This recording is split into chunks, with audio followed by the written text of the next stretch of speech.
All rise. District Court's now in session. Honorable Stephen W. Boyce, Judge presiding.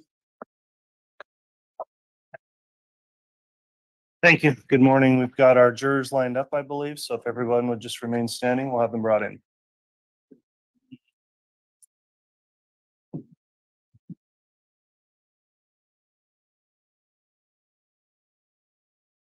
All right, please.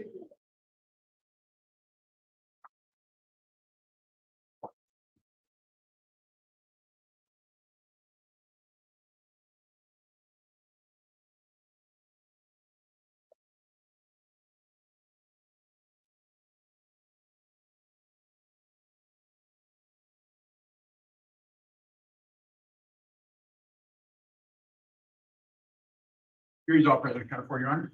Thank you. Please be seated. All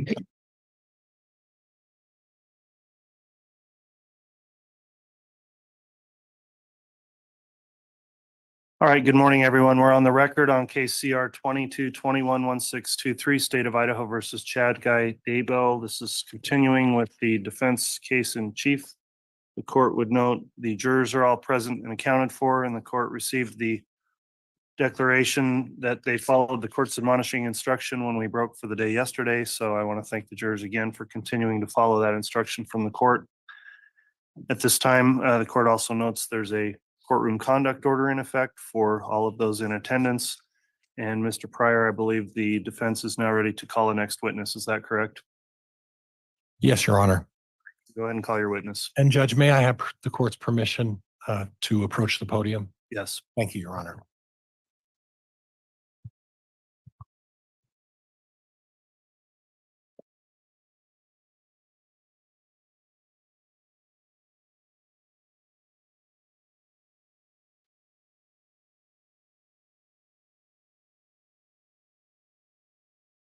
Judge, the defense would call Patrick Eller.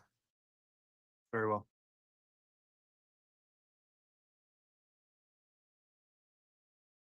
And Judge, while we're waiting for Mr. Eller, I have exhibits 137, 138, and 139, 139 being in a plastic container.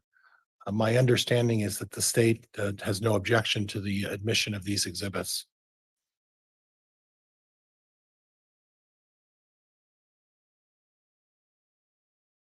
All right, the witness is here. Let's go ahead and have the witness sworn, and then we'll take up the matters of the evidence.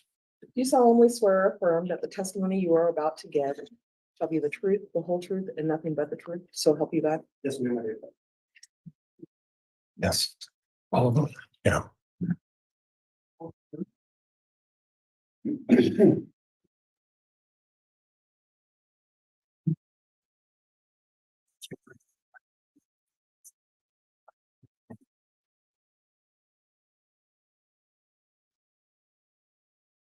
All right, at this time, I believe as Mr.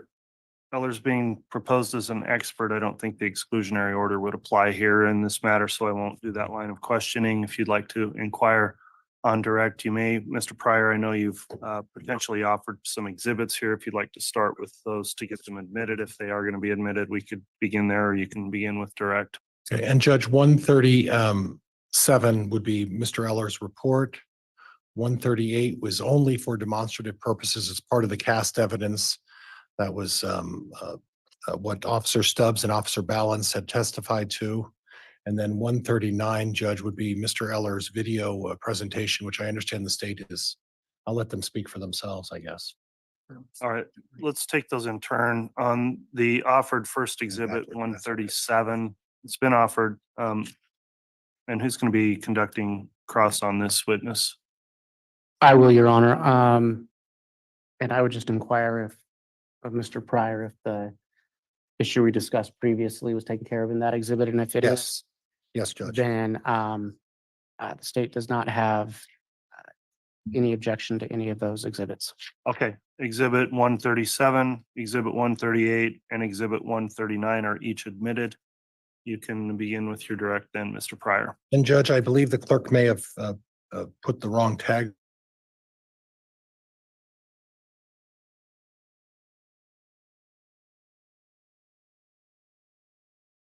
Demonstrative 1 and 139. My 139 would be the the audio presentation, so those tags need to be switched.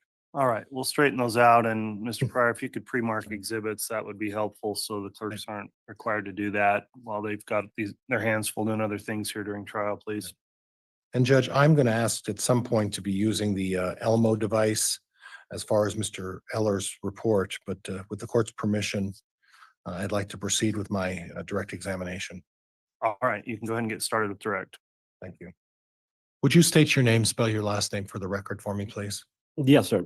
My name is Patrick Eller, Eller. And may I call you Patrick? Yes, We know each other, so you've been retained as an expert in this case, is that correct? yes, I have. Okay, and Patrick, can you tell me a little bit about what you do for an occupation? Yes, I am the CEO and principal digital forensic examiner for a company called Metadata Forensics LLC, which is based out of Richmond, Virginia. And what type of business is Metadata Forensics engaged in? So Metadata Forensics is a full service consulting and training firm that does digital forensics on devices. We do expert testimony. We do training for law enforcement, attorneys, victim advocates. We examine any device that contains data or any data that's turned over to us. Okay, so it's a broad range of anything that's an electronic or digital of any kind. Your firm engages in the investigation, discovery, and reporting of what findings you find as a result of being provided that data. Is that right? Yes, that's correct. Okay. Can you tell me a little bit about your education? Yes. So I have a undergraduate degree in criminal justice from Troy. And then I have a master's in science and digital forensics from the University of Maryland, Global Campus. Outside of that, I have numerous digital forensics training courses and certifications over a 15-year period. Okay. Can you tell me, and you talked a little bit about the training, can you talk to me about a little bit about your previous experience in terms of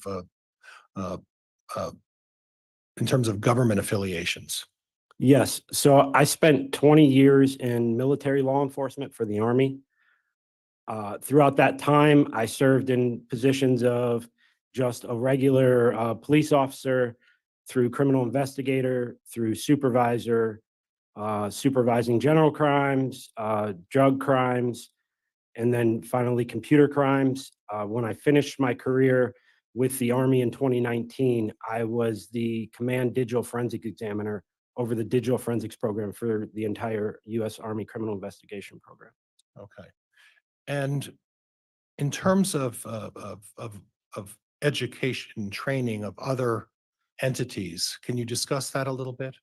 Yes. So throughout my career and even currently under my current company, we continue to train attorneys, both civilian and military, and we also still train law enforcement, both military and civilian law enforcement, through the National Forensics Academy, through the United States Army Military Police School, in digital evidence and all types of crimes.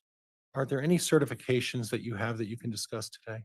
Yes, so I've been previously certified as a digital forensic examiner and computer crimes investigator through the Defense Cyber Training Academy in Linthicum, Maryland, and then I also have multiple vendor certifications as well. And if I understand correctly, I can't recall if you previously talked about you running the General Army's entire forensics examination department. Was that discussed?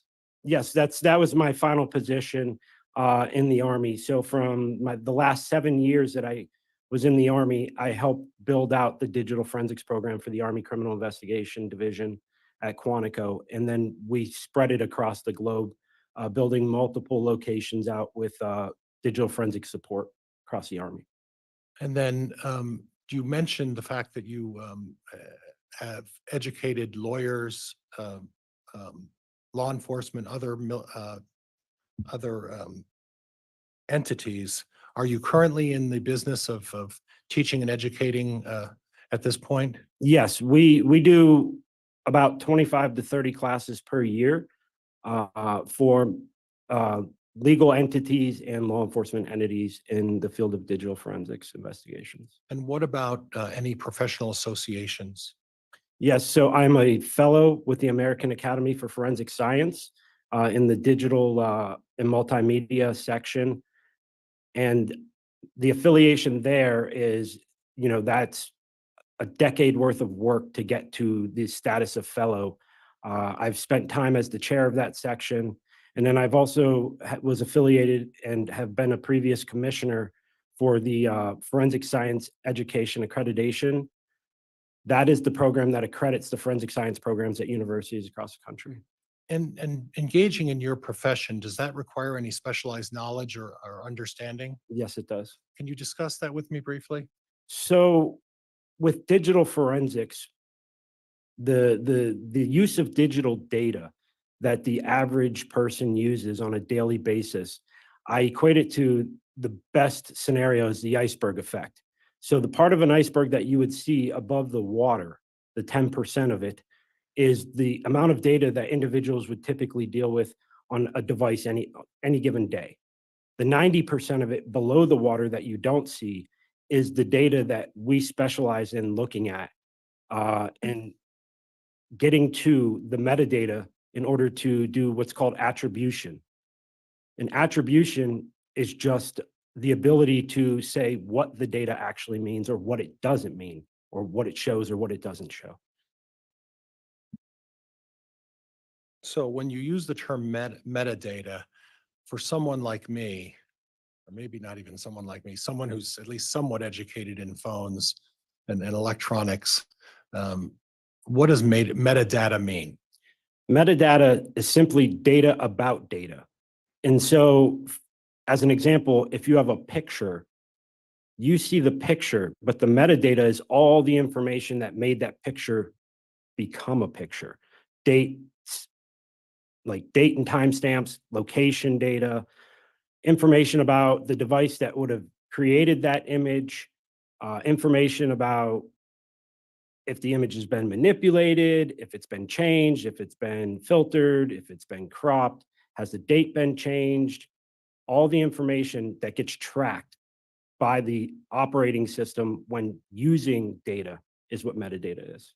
Now, I'm going to get off the subject a little bit and move towards this concept of the manner in which you can identify certain phones through metadata. And what are the different ways that you can identify either a location or find that a phone is in a particular area, and what sources of information do you use?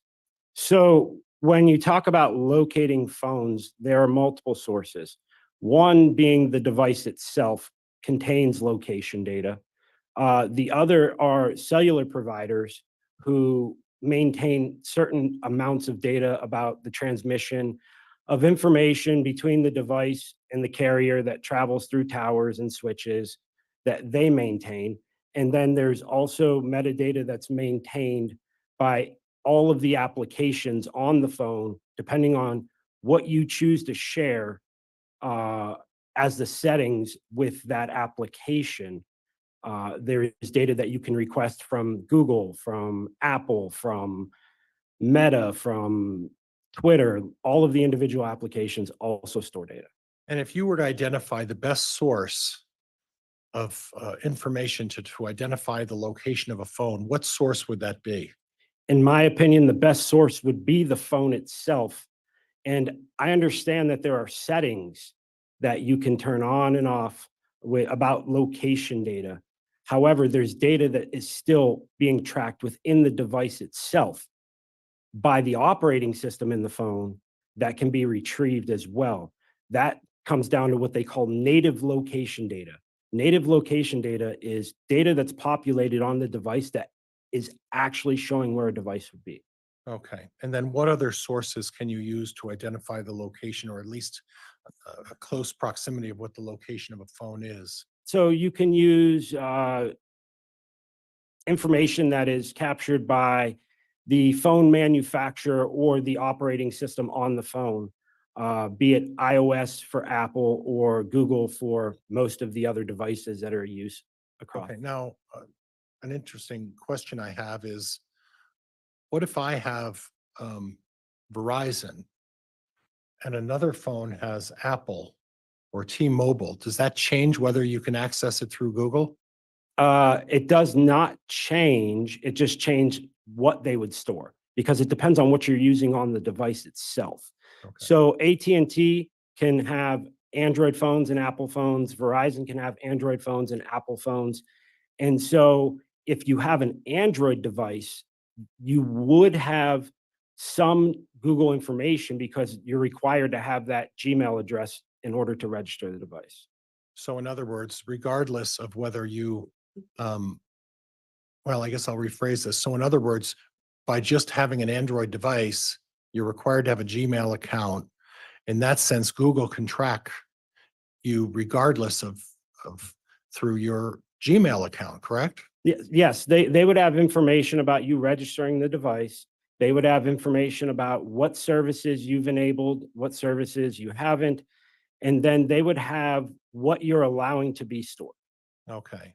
Now, in terms of disabling a device, Yes. is it as simple as on my phone as just pulling my phone out and saying settings and turning off location? So that is one way to turn off information. But the thing with Google is, as far as Google goes, is there's also web and activity information. There are settings within your Google account that you have to change, not just turning off location services on the device itself. So if someone were even trying to disable their phone, it's more than just flipping to a page and saying disable. Well, you could just turn the device off. Okay. Or you do the turn off the location. Correct. Okay. Okay. Now, I want to discuss with you, as part of your review, do you recall what documents and pieces of evidence you observed and examined as part of this case? Yes, there are a lot. I mean, if you're talking about a specific item, because there were a lot of devices, a lot of data that was turned over to be reviewed, that was gathered through Google, through Apple, through devices, through other sources. Now you, as part of this examination and as part of my office asking you to review this information, did you have an occasion to review some what is called geofence evidence? Yes, I did. Talk to me a little bit about in what would be my term, simpler terms, about what is geofence evidence? So geofence evidence is, it's not something that Google intended to even be used in this manner, but the point behind that is geofence allows you to take a location, put a radius around it, and submit a search warrant in order to gain information about devices that would have passed through that geofence or within a certain proximity of that geofence.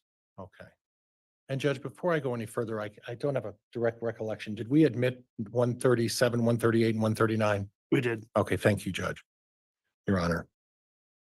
Now, you had an opportunity to also listen to the testimony of Officer Stubbs, is that correct? Yes, that's correct. And then Officer Balance, is that correct? Yeah, agent balance, yes.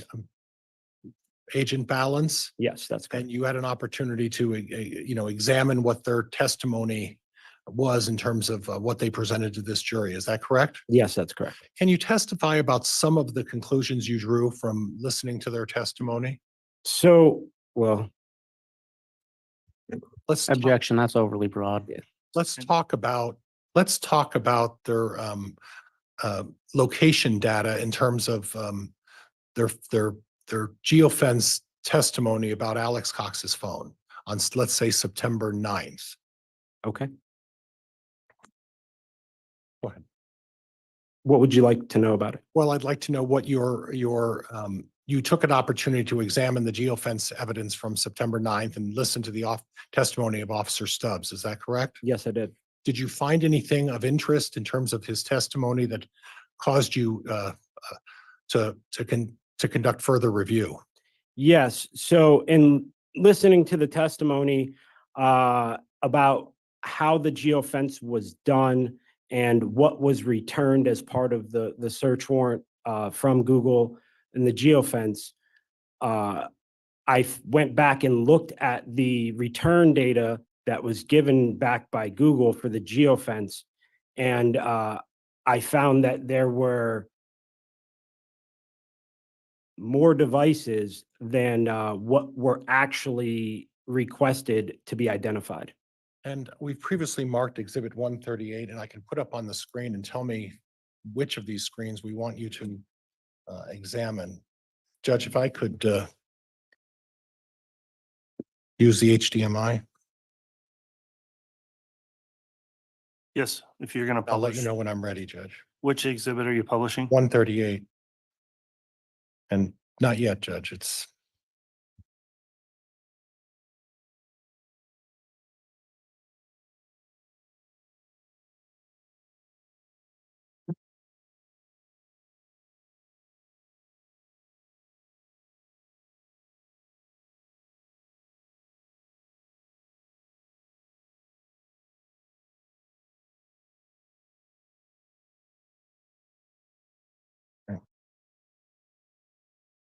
and Judge, if we could at this point.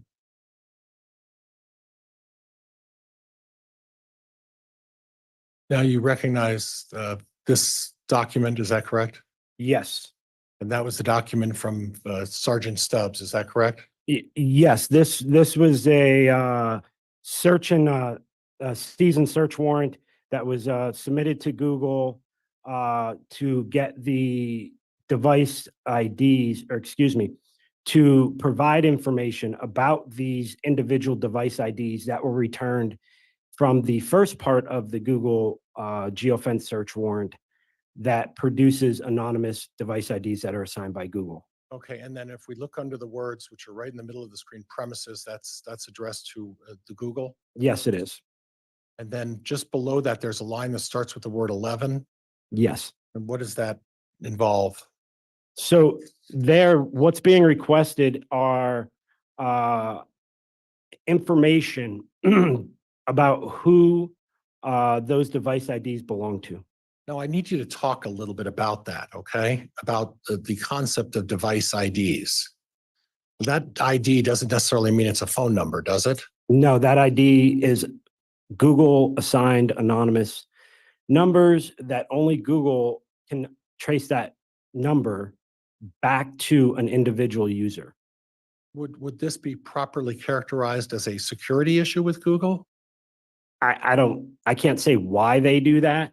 But this is why they provide, when you submit the geofence, they provide you a list of these numbers, and then you have to submit a second search warrant like this one in order to get information about who the subscribers were that are linked to those numbers. So if I understand correctly, and please correct me if I'm wrong, at this point, there was a search warrant issued by Detective Stubbs, is that correct?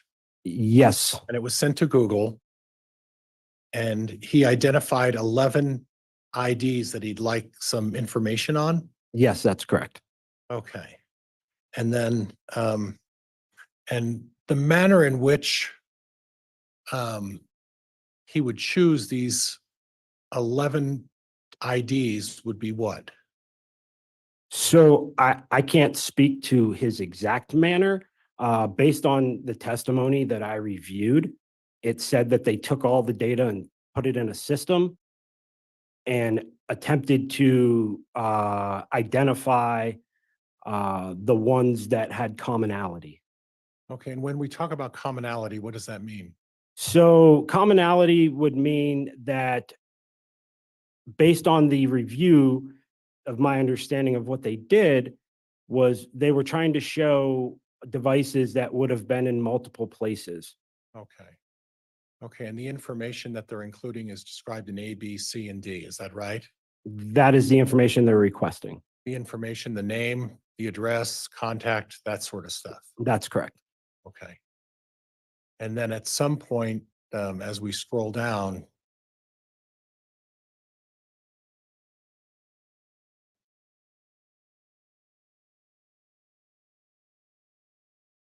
there is information provided. And can you talk a little bit about this information? Yes, so in the far left column where it says device ID, that is the device IDs that we were talking about just a few seconds ago, further up. And then from there, the time and date is the date and time of when that device ID would have been seen inside of the radius that they provided for their initial search warrant for the geofence. And then you'd have the latitude and longitude, which would be the location data. The source of that action, or the source of why this was recorded or where it was from, would be Wi-Fi, GPS, and then that map display radius is their margin of error. Okay. And Judge, does he have a red? You do? Laser pointer? Yes. I think there is one there. Okay. And if you really slowly again, because just so making sure that we track us, could I have you go over that again and starting with the device ID with the laser pointer? Yes. So the device ID right there explains that anonymous number that is assigned by Google, that only within their records where they store this information are they able to link this back to an individual device. Okay. The next column over with the time and date, that is the time and date of this information here, which is the location and the source of that information, and then the margin of error that was recorded for the information here by those devices to be associated with that initial geofence warrant that was submitted for the radius of what they were searching for on that particular day. So if I understand, we have the device ID on the left, which is under the word location 1. The next would be the date. And in this particular screen that Officer Stubbs requested, looks like September 9th of 2019 and at 9:18. Is that correct? I see 919 as the first entry. 19. Oh my goodness, I need my glasses. 9:19:38, it looks like. Is that correct? Yes, that's correct. And then when we're talking about the longitude and latitude, do you recall what location Officer Stubbs was interested in? That would be the Chad Daybell residence. Okay, and you reviewed this data as part of your review of this case, is that correct? Yes, I did. And you reviewed this information that Officer Stubbs and one of the other officers, Balance, testified to regarding this information as well, is that correct? Yes, I did. Okay, what did you find in terms of your investigation of note in your review? So in my investigation of looking at this information and going to not just this paper copy of this record, but looking at the actual return that came back from Google that these records were contained in, there was a lot of other devices. And there was devices prior to 919 on September 9th, as well as devices within there's more records that were actually provided than what you would see here. Okay, so to put this in plain English for me to understand and for everyone else to understand, what this data shows is that these are IDs of phones that are in the proximity of the Chad Daybell property or on the Chad Daybell property on 9/9/2019, correct? Their devices, yes. For devices. So this list of things that you have in front of you include all of the device IDs that somehow registered at or near the Chad Daybell property on September 9th. This does not include all of them. This includes only the ones that they were asking to be identified. Okay, and we're going to get to that in a minute, but I want to put this in context a little bit.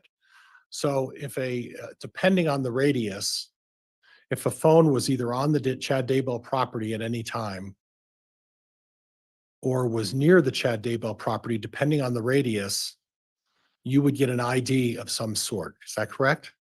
That's correct. And what is the source of that ID? Where is that ID coming from? What is how is that ID arriving? Is that through the Google app? It is through all of the information that Google tracks from a device. And when they're saying the ID, that could include someone who doesn't turn off their Facebook location. Is that fair? It could be, yes, That's someone who doesn't turn off their location on their Gmail. Is that correct? yes, That's someone who could do something with their Twitter or any other app that they have on their phone and they just fail to disengage. Objection leading. Sustained. Would it be that if there's a failure to disengage any location data on any of the apps, that you would get an ID number? Objection leading. Sustained. What would be the process of obtaining IDs other than turning off the location device on a phone? So this information that's being tracked across this, for instance, if you were to connect to a Wi-Fi signal from a device, you would also generate a field within this. And so it's not just the device itself, but what the device is doing and what information Google is populating within their records about what's going on that device. Okay, so when we look at the numbers that are provided here, these are all a series of numbers. Yes. You testified that this wasn't an exhaustive list. What do you mean by that? So the full list of devices, actually, it was returned in spreadsheet format. And when sorted, you would see one by the order of time and date, because you can see here a lot of these are out of time and date. Like, it's not in time date sequence, it's in device ID sequence. Okay. Did you engage in any attempt to format them in a certain way? Yes, I did. And what did that involve? So I took the spreadsheet that was returned by Google and I filtered the information based on the time and date so that it went in chronological order. And I was able to then identify the device of Alex Cox based on the information that was provided within their reports. And then I was able to take the device IDs that are further up in the pages of this search warrant and identify those in those records as well, commingled with all of the other records that were provided by Google.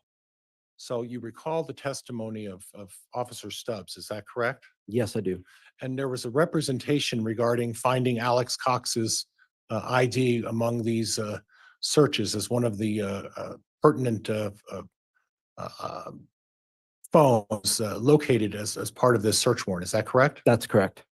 As part of this search warrant, did you recall any comments or do you recall any testimony as to whether or not there was any ID or information to suggest on 9/9 Chad Daybell's phone was also part of the location data? I do not recall hearing that it was. What I recall from the testimony was the results of the Google search. Objection non-responsive. Overruled. Go ahead, officer. Or The officer, results no, of the sorry. Google search showed that the only device that they were able to place with the association at the Chad Daybell residence was that of Alex Cox. And that was at 9/9 of 2019?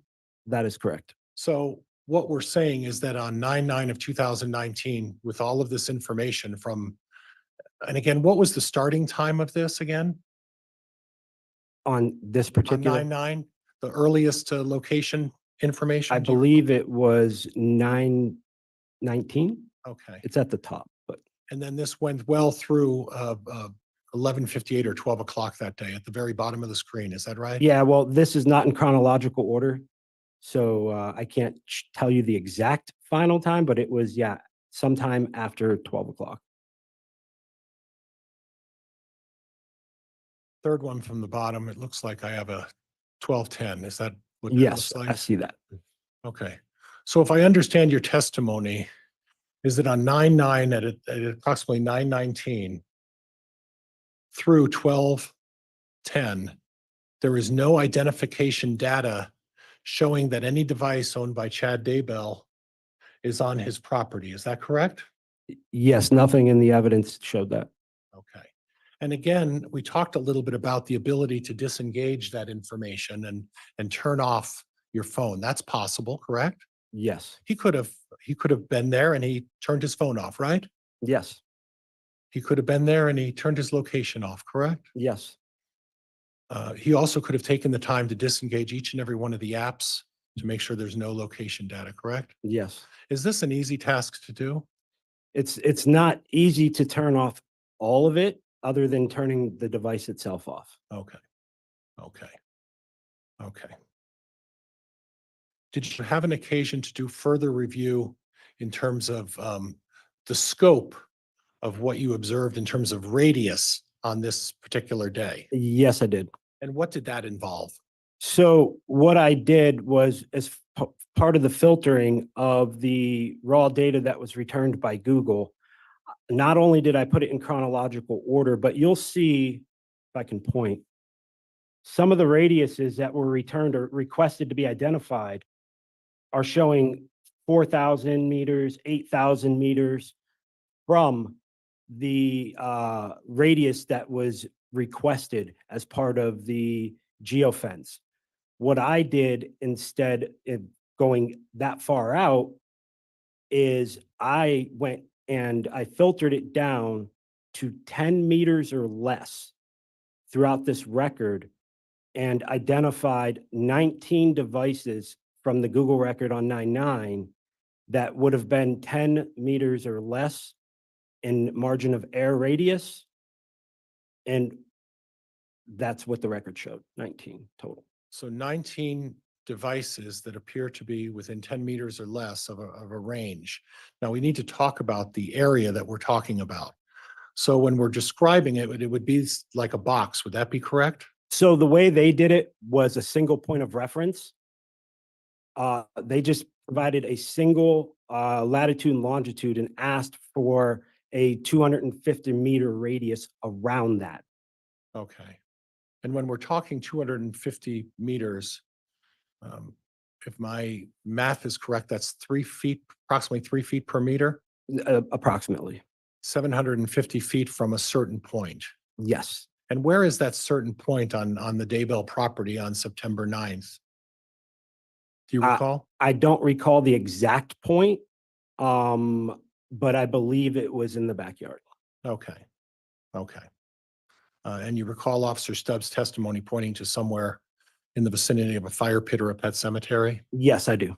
Okay, so when we're talking about 250 meters, we're talking about phones that could identify or be in the area within 750 feet on their initial search. Is that correct? Yes, that's correct. And then you took the liberty of narrowing that down. Is that correct? Yes, I did. And the process of narrowing that down, is that a complicated process or is it a matter of moving numbers? Yes, so it's not complicated. They provide you the data in a spreadsheet format. And so you would turn on the filters and then select the column, and all of the numbers in this column here that show the radius would come up, and you would just deselect all and only select the ones that are less than 10 or less for the number. And then the spreadsheet would readjust and show you only those devices. So when you're lowering the number, and explain that to me, I don't want to suggest anything to you, and I want to be educated on this. When you're lowering that number, you're drawing a location closer to that fire pit and that fire pit area. Would that be fair? Yes, it's the margin of error. So that margin of error, the smaller the number, the closer to the radius it would be. Okay, so when you narrowed the margin of error, and again, what did you narrow it down to? 10 meters or less. And again, tell me what approximately in feet, what 10 meters is. Approximately 30 feet. Okay, so approximately 30 feet from the fire pit, Well, it'd be 30 feet from the radius. 30 feet from the radius. And we don't know, and what would the radius again be? 250 meters. So 750 feet, That's correct. and then within 15 feet beyond that, that would be where the margin of error, 30 feet. 30 feet beyond, 10 meters, Yes, that's correct. 30 feet, excuse me. That's why I didn't excel in math or computers. So from the radius, we then have a margin of error of approximately 30 feet beyond the 250-meter radius around Chad Daybell's fire pit. Is that right? That's correct. And then what did you find when you narrowed the radius down to include the 30 feet of margin of error? 19 unique devices during that time period. Okay. And at that point, when you say 19 devices, do you know what the phone numbers of those devices are? I do not. Was there a further inquiry by Officer Stubbs regarding that? Yes, there was. And how many devices did he pursue of those 19 that were within the Daybell radius of his property? So according to the testimony, he stated there were 12. The search warrant that is part of this record that you're seeing on the screen says 11. But then he says that he never got an answer from Google until he finally got a hold of someone from Google, and they made him shrink it. So he says they dropped off 2, making it 10 for the return. Okay. And is that a common thing for Google to do? So it is common for them to try and shrink your radius on the first search warrant of when they're providing these records, but I have not found it common for them to try to shrink the number of devices that you're asking for identification on that would be within your proximity. So when Officer Stubbs did this warrant, your testimony is that there were 19 devices within that radius, correct? Of 10 meters Of or 10 less. meters. And then Officer Stubbs elected to pick 11 of those according to the warrant. According to the warrant, it says 11, yes. So he excluded 8 of those. Is that right? No. What did he do with the other 8? Oh, you mean excluded from From his, the actual data? the actual data. Yes, I don't know. They were not submitted. Those device IDs were not submitted for identification information. Okay. So at this point, we don't know what the identification though, but Officer Stubbs identified that they were not of interest. You recall that? Well, he stated that. Objection, misstates testimony. Overruled. Excuse me. Go ahead.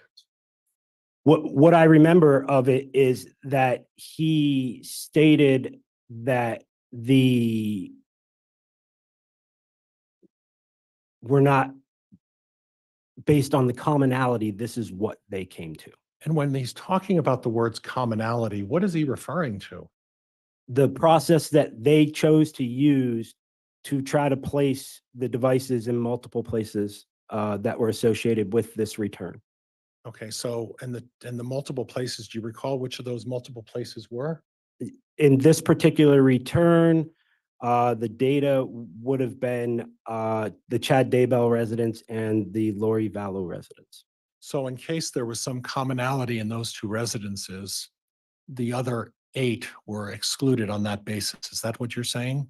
I don't know why he chose to exclude them. I just know that they were not submitted as part of this warrant to Google. So if an odd number of the device that wasn't at Lori Vallow's residence or whoever ticked off at Lori Vallow's residence, ticked isn't the right word, clicked or identified there, and it was just an odd vehicle that showed up at Chad Daybell's driveway, that would not have commonality. Would that be fair? I don't know their method that they chose to do the commonality. Okay. Would this be standard practice to do that? Objection, calls for speculation. He doesn't even know the reasoning behind what they did. It's sustained. Would in your practice of evaluating evidence, would that be something, a practice that you would engage in? No, it's not. Why would that be? I would have asked for the identifying information for all of them in order to identify the individuals that would have been within that proximity And why would you do that? as part of investigating the crime. To determine exactly who was there? Well, to determine who the information belonged to and what they may know, yes. Okay, so it's part of expanding the scope of what you're trying to learn about the case. Would that be fair? That's correct. So in other words, by ultimately excluding one phone just because it didn't happen to identify at Lori Vallow's residence, but it identified at Chad Daybell's residence, it still could be relevant to this investigation and provide information. Objection leading. Sustained.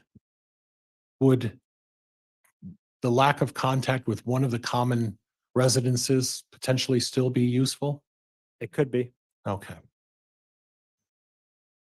Now I want to go above the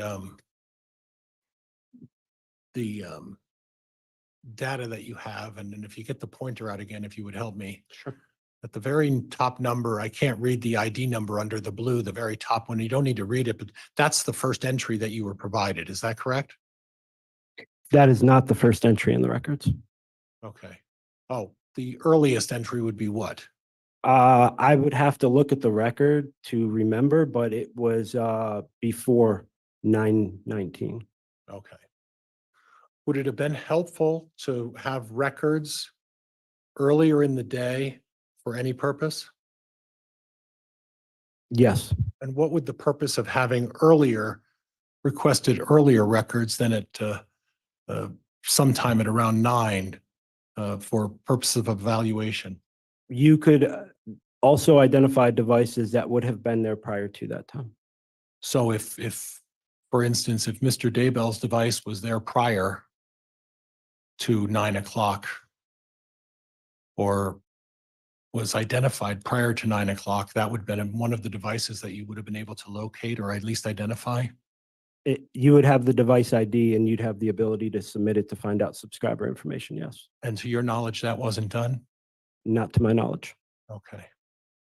And to your knowledge, again, there was no, based on the testimony of Officer Agent Balance and Officer Stubbs, there was no identifying information that put Chad Daybell on the property at 9/9/2019. Is that correct? That is correct. I'd like to move down to,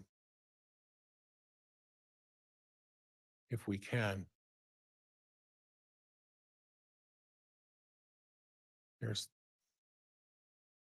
I may have the wrong, and Judge, could I just have a moment, please? And Yes. just turn the HDMI off? And the light on, maybe?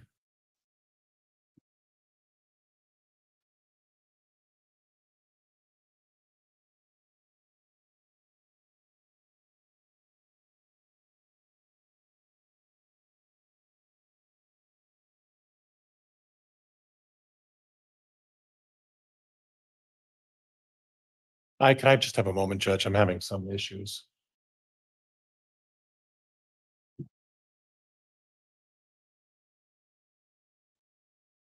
Can't get this out of the way and I can't get this other one out. All right, thank you.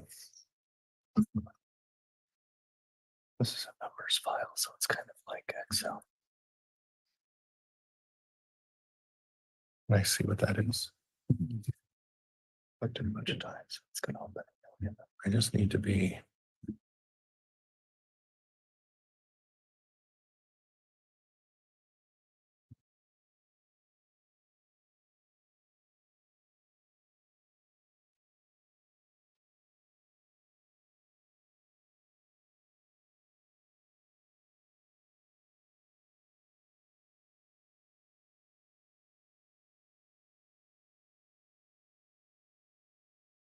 But I'm ready.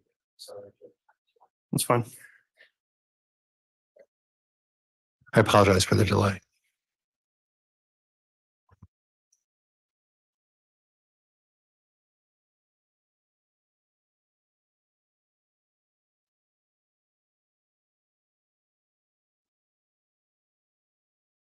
Now we're looking at the date of 9/23. Is that correct?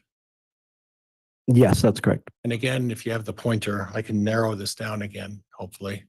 And again, if we can go through the analysis, we have the device ID, and if you would use the pointer and do that for me, if you're able to. It's right there, that column. Okay, and then the date would be again what? 9/23/2019. And then we have the next would be the longitude, latitude, The next would be the time. the time, I'm sorry, and then the longitude or the latitude and then the longitude. That's correct. And then the last one would be the radius.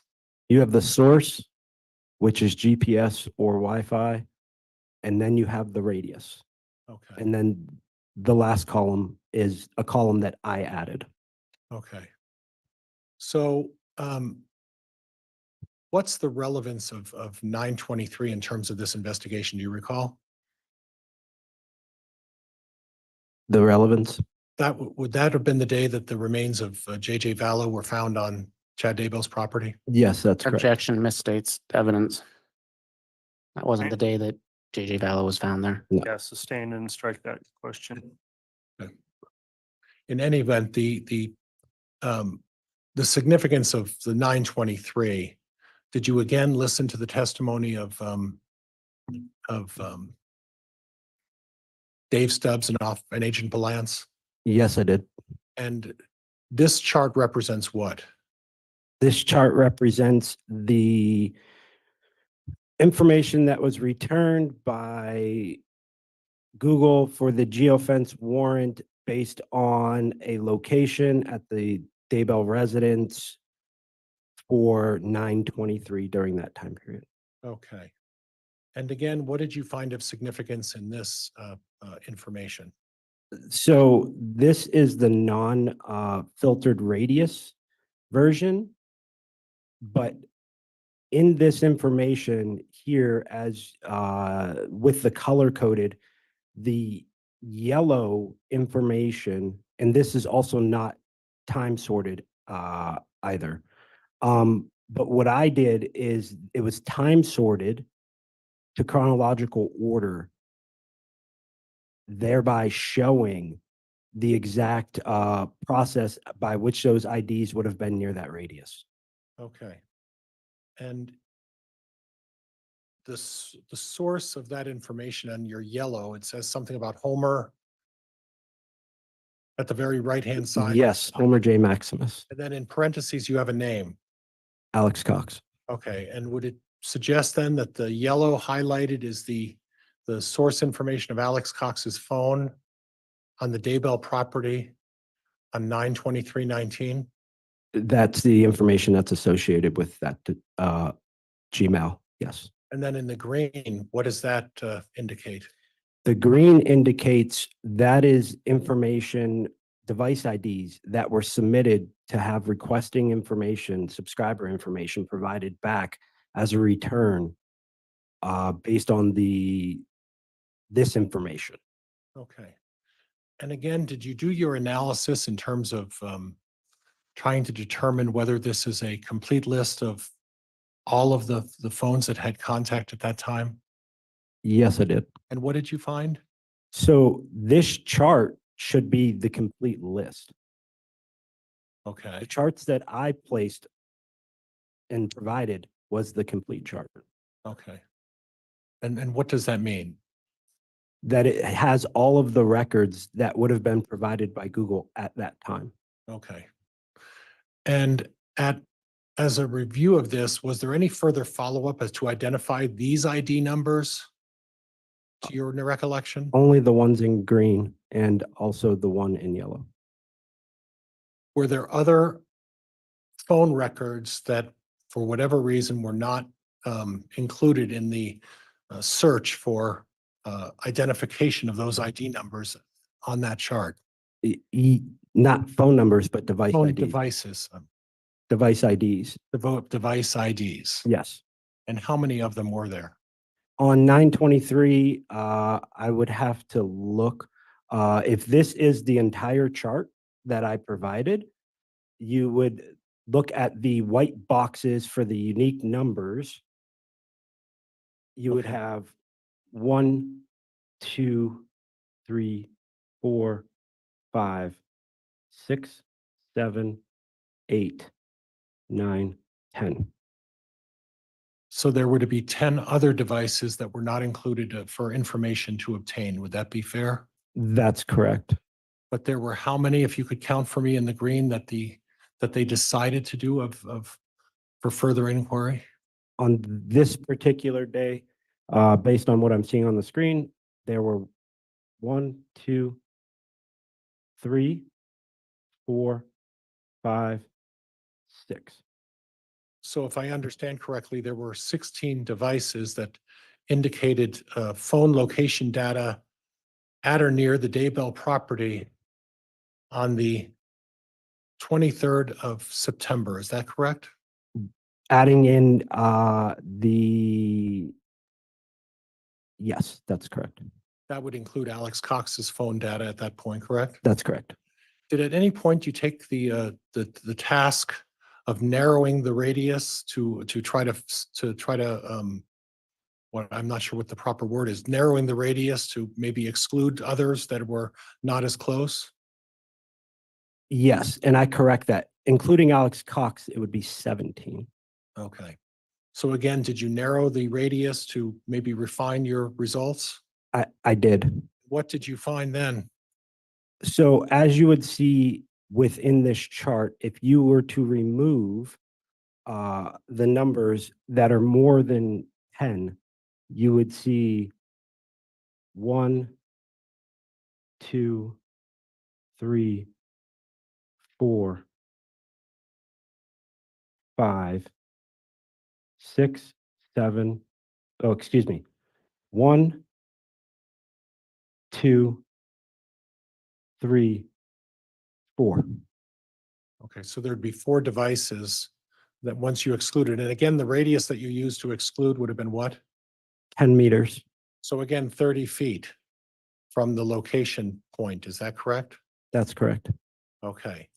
And of those 4, how many of those within the 10 meters were sent for further identification?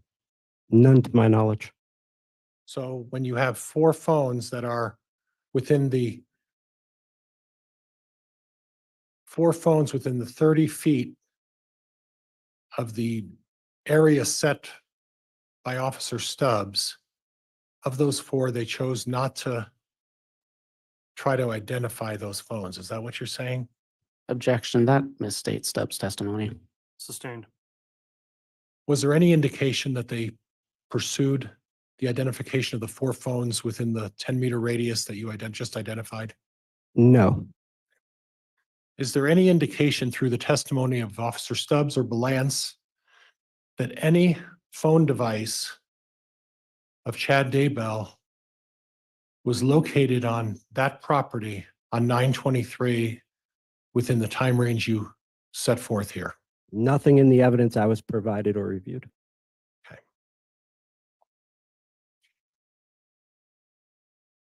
I'd like to, and Judge, I think I'm done with the HDMI, if that's okay. Okay, we'll unpublish. And I do need the Elmo on, Judge.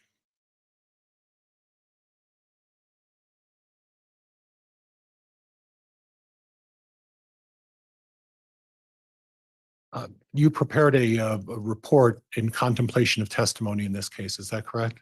Yes, I did. And that was previously marked and accepted as an Exhibit 137. Judge, I took the liberty of providing the state with a paper copy. I'd ask permission that I think the state can acknowledge that the paper copy is directly identical to the 137 exhibit that I've submitted and has been accepted by the court. All right, counsel, I need a sidebar before we get into publishing on that report, please.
All right, the court had a sidebar and we discussed exhibit 137. There are some redactions already in that exhibit. However, there's going to need to be some additional redactions. And so in order to accomplish that before publishing, at this point, we are going to take a recess to allow for redactions on the exhibit. And then once we get those done and redacted, you can continue with your direct and publish the exhibit. It has been admitted, but we'll make those corrections before they're published to the jurors. So we'll take a morning recess at this time in order to accomplish that, and we'll come back on. We'll just let the jurors in the gallery know when we'll be ready to continue. All right, please.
All right, thank you. We've got our jurors lined up, so please remain standing. We'll have them directed into the courtroom, please.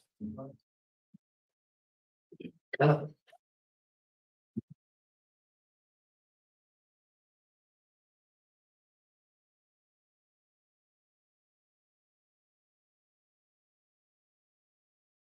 right.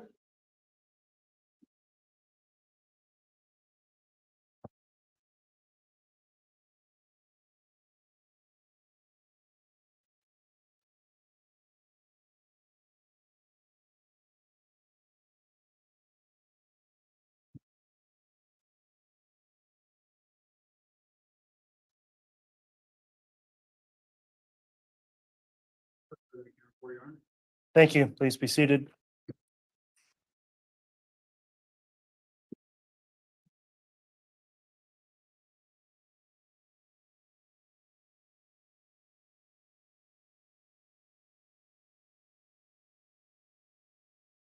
Okay, we're back on the record on CR 22-21-1623, State of Idaho versus Chad Guy Daybell, continuing with direct examination of Mr. Eller. The exhibits been taken care of on 137 and admitted. So Mr. Pryor, if you'd like to continue with your direct, you may. And Judge, could I have use of the Elmo? May I? Yes.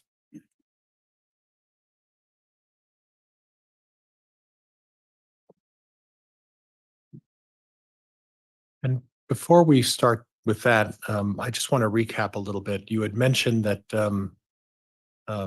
from your review of the devices and the data that was provided, that Chad Daybell's, there was no indication of a phone associated with Chad Daybell was indicated on September 23rd, 2019 and September 9th, 2019 on the Chad Daybell property. Is that correct? That's correct. No device ID. Did you happen to look as part of the, and I guess we'll start with this. There was a significant amount of data that was provided to you. Is that correct? Yes, there was. And in one instance, there was a sizable amount of data, terabytes on one particular indication, right? Yes, I believe it was approximately 10 terabytes. And 10 terabytes would fill a room about what size? Paper to paper. The way that, we've typically described that is if you were to take the Library of Congress, if it was all printed, just 1 terabyte would fill it. Okay. So 10 times the Library of Congress is what you were reviewing. Okay. As part of your review, did you look at the status of any of the devices of Mr. Daybell in relation to the time of September 9th and September 23rd? Yes, I looked at the return data for the chad.daybell@gmail.com, the information pertaining to that email account. Would you be able through that email account to determine whether or not Mr. Daybell's account was enabled or not enabled? I can say yes. And when you say yes, does that mean that the account was enabled? So the account itself was enabled and it lists the services that would have been part of that account. Okay, and when we use the term that it's enabled, what does that mean? That means it's active. Does that mean it's receptive to gathering information? Yes. Okay. I'd like to switch gears a little bit and go to the report that you prepared as part of your help in this case with me. Do you recall that report? Yes, I do.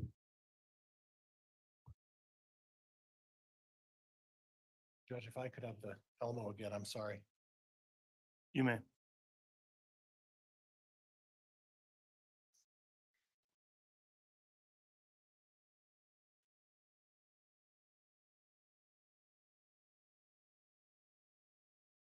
Now we're looking at information as it relates to, I'll refer first to September 6th of 2019. Do you see that? Yes. And what does this information represent? It represents information that was returned by Google for the homermaximus@gmail.com location data. And whose phone would be assigned to the Homer J. Maximus at gmail.com? Alex Cox.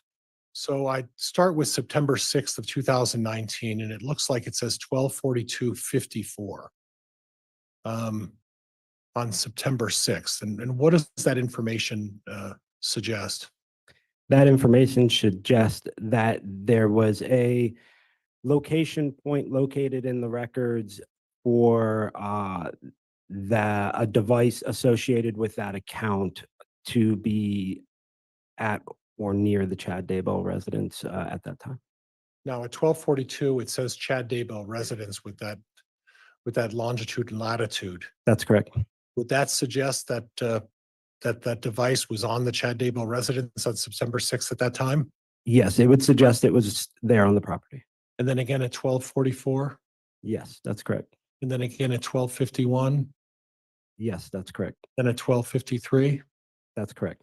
Now, is there any way to determine between those times whether or not at any time between the minutes between those that that device left the residence? No, Okay. And then at 12:55, the device associated with Alex Cox placed him on the residence or south of the residence? that's correct.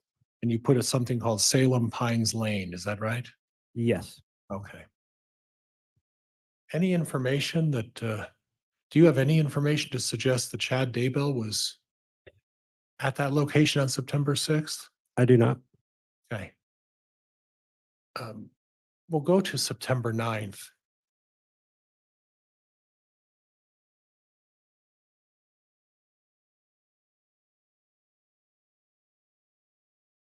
And on September 9th, are we still talking about the device associated with Alex Cox? Yes, that's correct.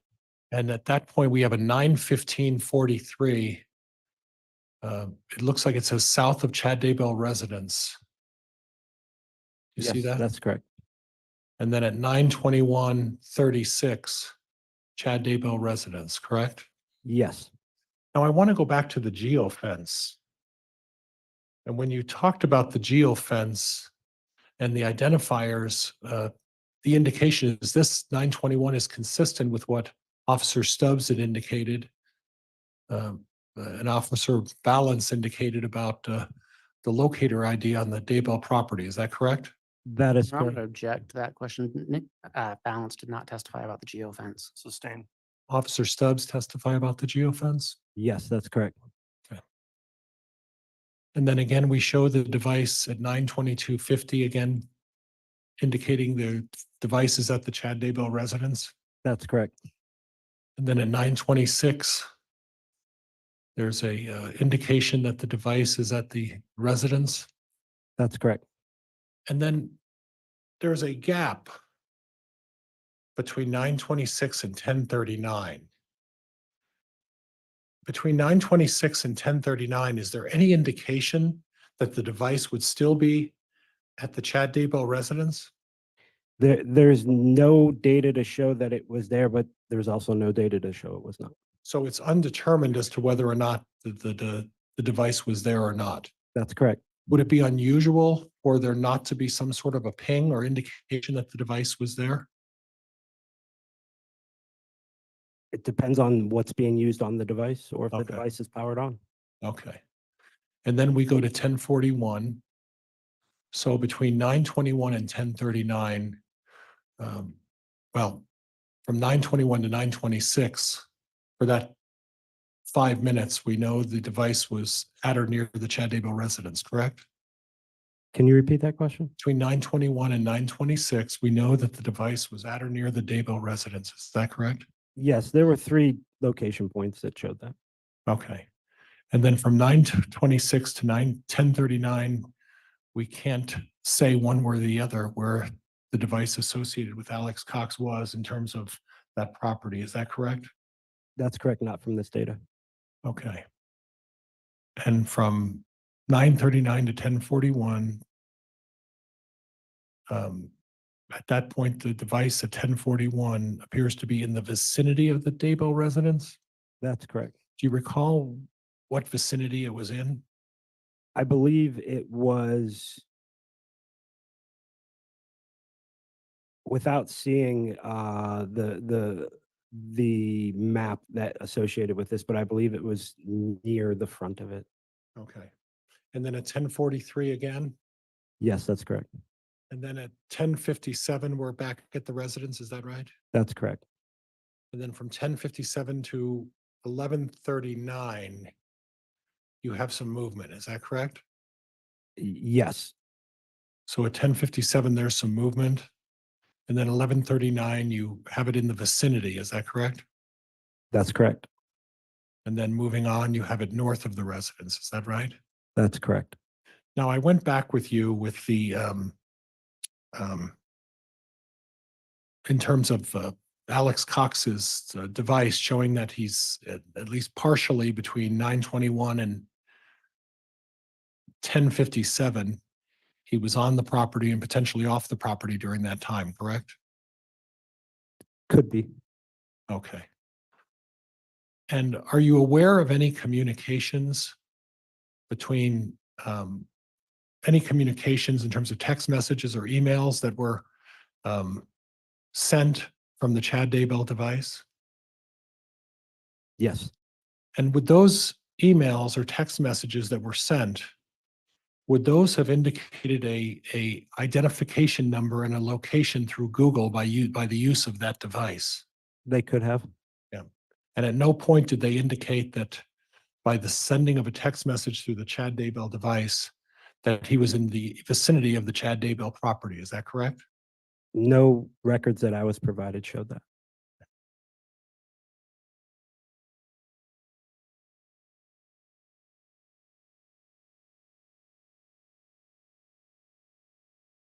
And again, September at 2:30, we have west of the Chad Daybell residence. Is that correct? That's correct. And then south of the Chad Daybell residence? That's correct. If you don't have a specific recollection, but if you do have a recollection, you know how far he was from the residence? I don't remember. Okay.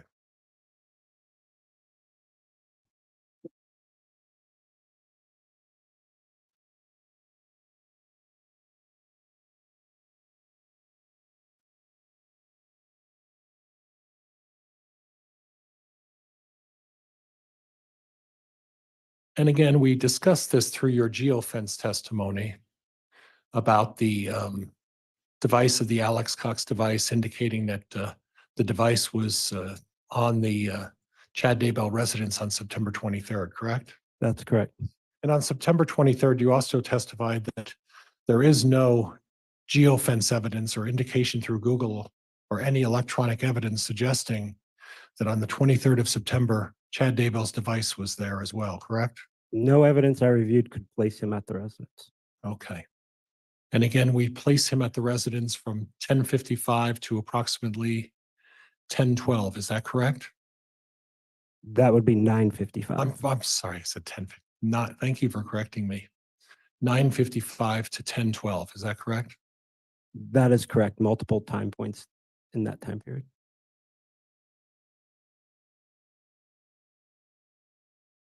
We then go to the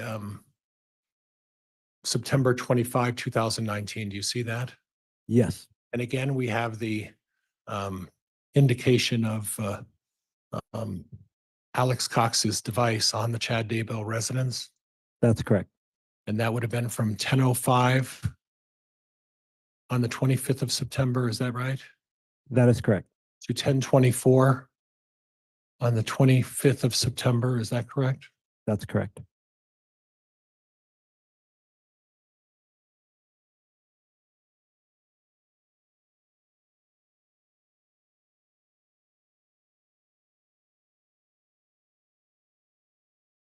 And again, we're referring to October 9 of 2019.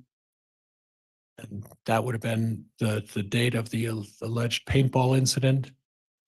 The time that we have for Alex Cox, we didn't place him at any time on October 9th on the Daybell property. Is that correct? The records did not. But the records did show that he was south of the residence at 450, correct? Yes, it did.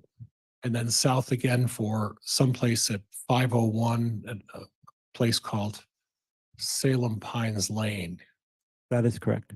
So we have them there for 11 minutes south and east of the Daybell property, correct? That is correct. What is the radius for all of these? I would have to look at it, but I believe it's 1.4 miles. Okay. So 1.4 miles from the Daybell residence, that would be the marker for what you use to establish contact or lack of contact. That's the radius we used around the Daybell residence to associate to whether there was a time point that would be associated with this data. Now, previously you saw from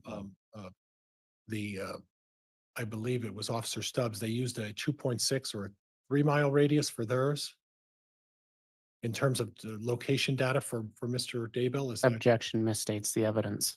Sustain. do you recall what the radius that was used by Officer Stubbs in his report? 250 meters. 250 meters. And the significance of going out to a larger radius would have been what? It would just capture more location points of the device. Does it affect the accuracy by just expanding the radius of how far you go out to determine this? No, So there's nothing in terms of accuracy that changes as a result of just going further out to try to gain more location points for, at least for Alex Cox's phone. Is that correct? that's correct. The accuracy would be a separate reading. This was just putting points within a specific radius. Okay. And then we didn't include this on the report, but you also reviewed information as it related to October 19th in regards to the device of Alex Cox. Is that correct? That's correct. And what were your findings in regards to October 19th? There was no indication that it was at or near the property based on our findings, which is why it's not in our report. Okay. And then when you say that there was no indication that the Alex Cox device was there on the 19th, that is within a 1.5 mile radius of his property, 1.4. 1.4 mile radius of his property? That's correct.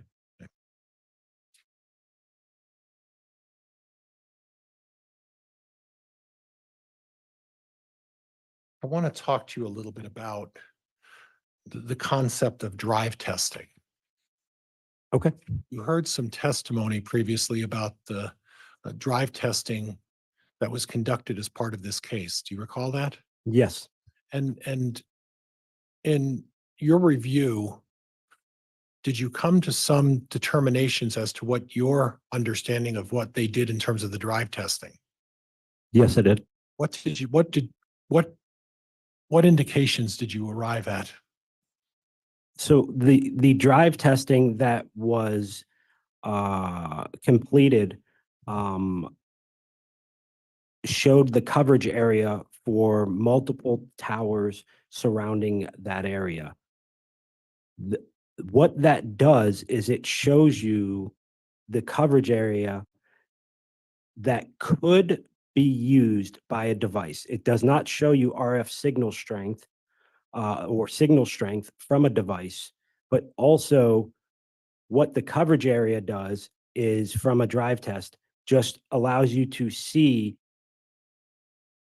where you would be able to potentially reach a tower if you were to utilize your device across the cellular network. Okay. So in other words, when you're talking about towers, if there's a certain angle, and let's say it's a 120-degree angle, Yes, that angle goes out for an extended period of time. it does. And wherever there may be overlap or otherwise, the distance that goes out determines a significantly large area for cell tower testing, right? That is correct. And the difference in listening to the testimony about the drive test was when it was discussed about. Objection, this is non-responsive to a question. Sustain. So based on the testimony that you heard about the drive testing, what were your concerns? My concerns were the 5 degrees beam width difference that was reported between 2019 and 2020. Okay. And when you say 5 degrees difference, what would that affect? Well, it wasn't explained which way it was 5 degrees. So when you look at that sector, it's 60 degrees counterclockwise and 60 degrees clockwise. And without knowing the 5 degrees that it was off, it could change dramatically that coverage area, depending on how far away a device would have been from the tower when it was made from that sector. So for the use of drive testing, would that be, and given what you just given what you just stated, would that cause a concern about the reliability of drive testing? It wouldn't cause a concern for reliability about drive testing itself.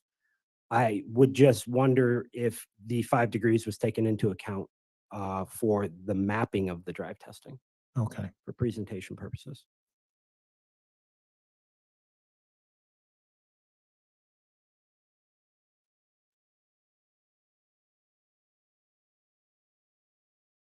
Is drive testing considered a scientific test? Drive testing is used by the mobile network carriers and providers to test tower coverage for signals. It's not to be used to determine the location of a device to any extent of accuracy. Would that be fair? The drive test itself can't locate the device. It only shows tower coverage. Okay.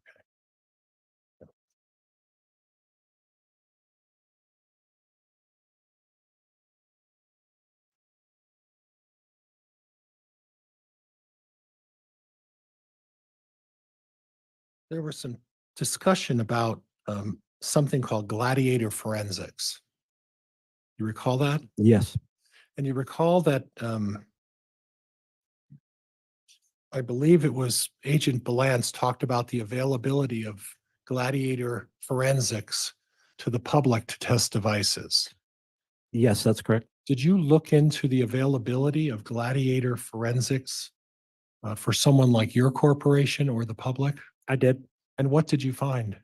They responded to me that it is law enforcement and government only. So is there any way to you to challenge the reliability of gladiator forensics or their testing without a law enforcement license to do so? Not with their tool. Okay, so in other words, when some of the testimony regarding data, regarding phone coverage, regarding all of those things, you wouldn't, given that they use the tool of gladiator forensics, you would not be able to challenge and we would have to rely on solely what they claim to be the information. Would that be correct? You can take that data and map it utilizing other tools, but that doesn't mean that the algorithms that their tool is using will be the same. So the results may or may not show based on what is being set up inside the tool by the manufacturer for the parsing of that data.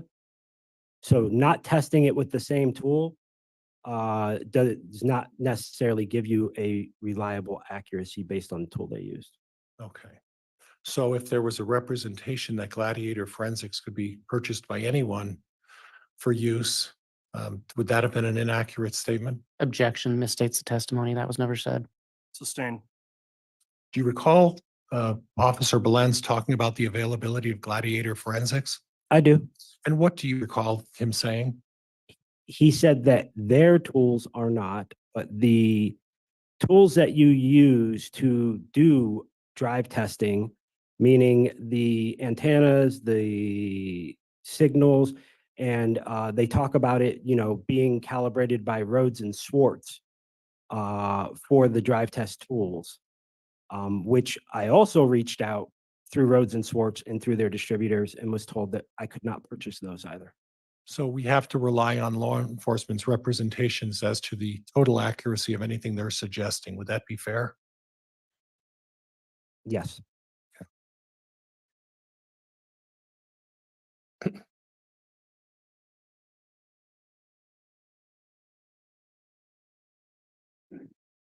Judge, can I utilize the Elmo again? Yes. Thank you, Your Honor.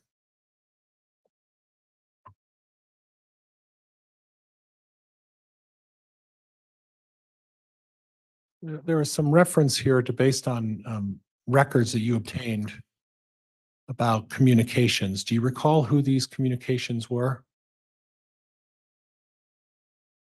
You're talking on the screen, September 1st, October 31st? Yes, Like through those dates?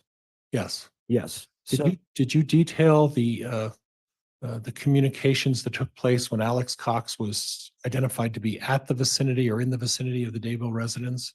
I did. Okay. And you identified those by date, is that correct? Yes, that's correct. So on September 9th, there's one voice call, is that correct? That is correct. On September 22nd, there were 8 text messages, one voice call. That is correct. On September 23rd, there was one voice call. That is correct. And October 9th, there's 13 text messages, 0 voice calls. That is correct. You didn't identify, those could potentially be to a number of different people. Would that be fair? They aren't necessarily Alex Cox calling the same person, right? They are not. Okay. And that was based on the data that you had at the time, is that correct? That is correct. And Judge, at this time, I have no further questions. All right, thank you, Mr. Pryor.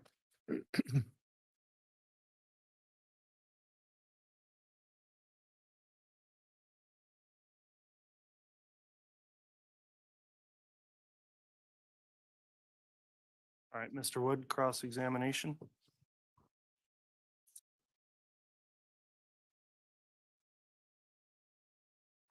I can be handed fence exhibit 139. Yes. And Your Honor, because of the digital nature of that, it may take me a minute to set up. Okay.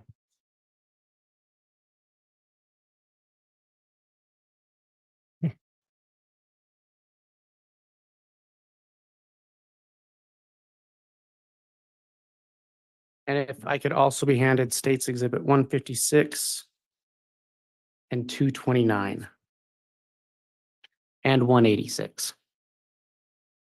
All right, we'll work on getting those located and getting them delivered to you, Mr. Wood. Thank you.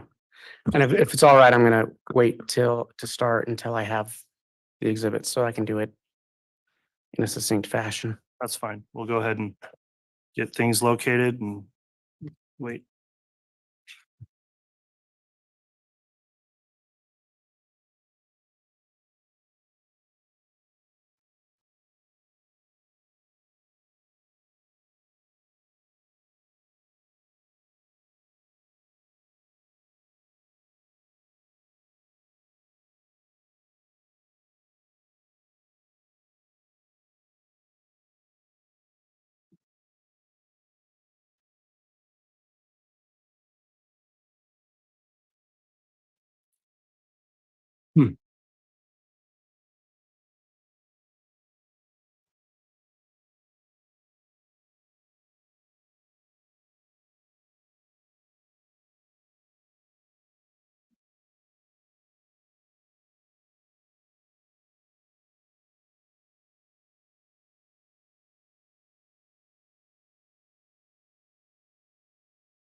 There we go.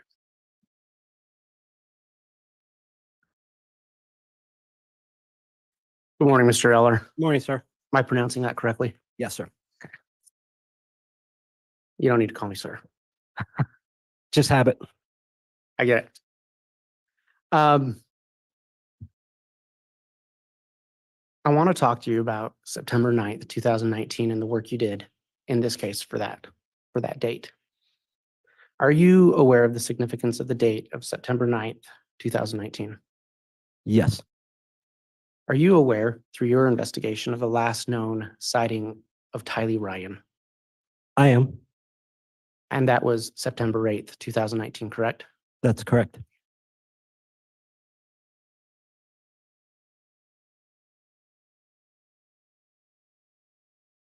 In preparation for your testimony, we just went over a written report you did. You created visual representations of the data you mapped, correct? That's correct. And Your Honor, may I publish? Yes, which exhibit? This would be State's Exhibit 139.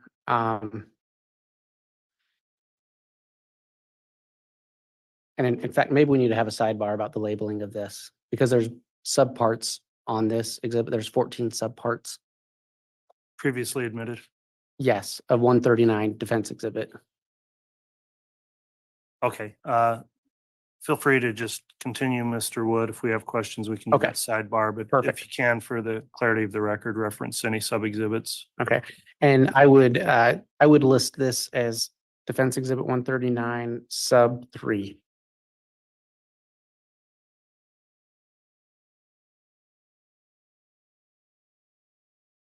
And Mr. Eller, does this look familiar to you? Yes, it does. This is the report you created, correct? This is a slideshow that represents data from the report. Yes. Thank you. That's the more accurate way to say it. What does this slide represent?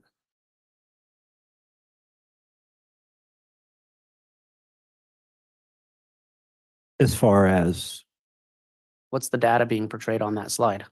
it's just showing locations.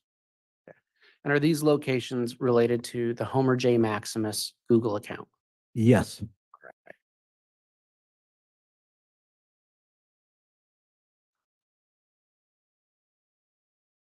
And I've clicked on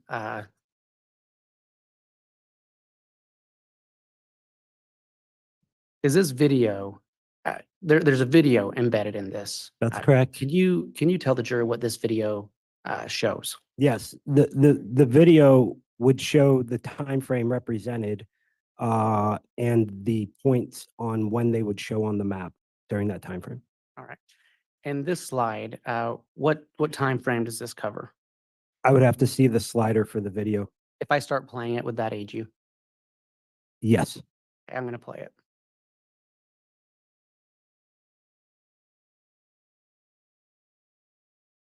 That entry said 0915.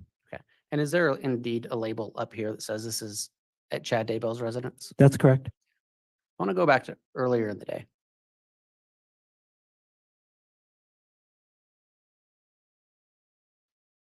What does this video show?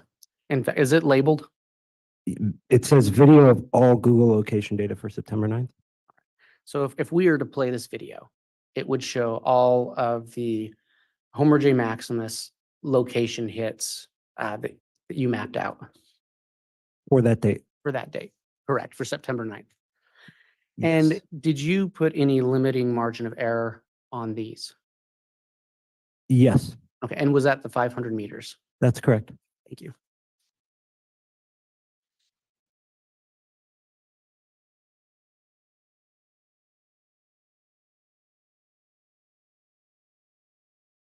So I'm going to start playing this video and I'm going to move it to about 2 minutes and 42 seconds.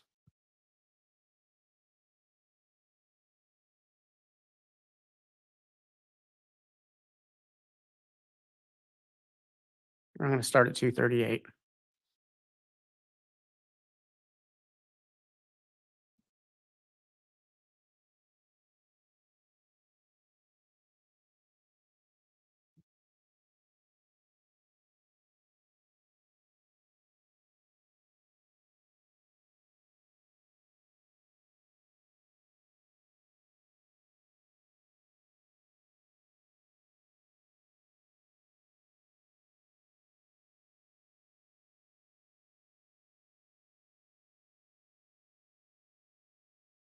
Can you make out what that data point is?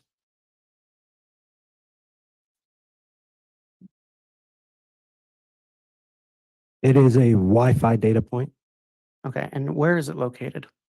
in the vicinity of Lori Vallow and Alex Cox's residence, I believe. All right, and can you pinpoint at which residence it is at?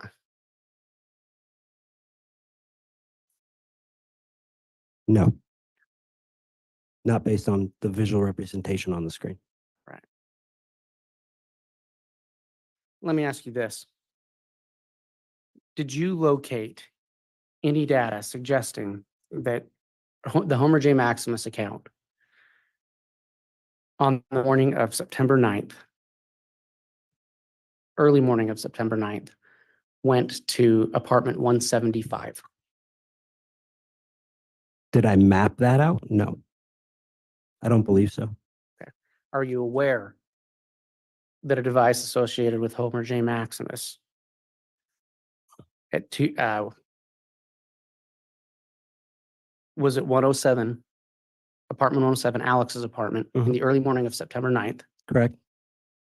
and then in the early morning hours went to apartment 175? That's correct. Yes. And it was there, do you know approximately how long it was there? Not without looking at the records. Okay. It was several hours, I believe. Okay, thank you. So he was there for some time in the early morning hours. That's correct. I want to talk about a little bit later in that day. You did some work detailing, Your Honor, if I could unpublish for a moment, Yes. phone calls that were made between Chad Daybell and Alex Cox, or numbers known to be associated with the Chad Daybell and Alex Cox, correct? That's correct.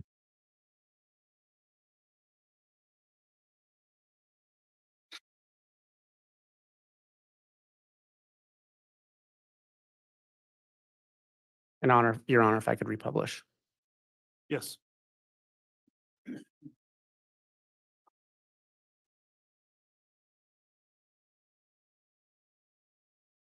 This chart, this shows a calling number, or this shows a phone call at 8:11 a.m., correct?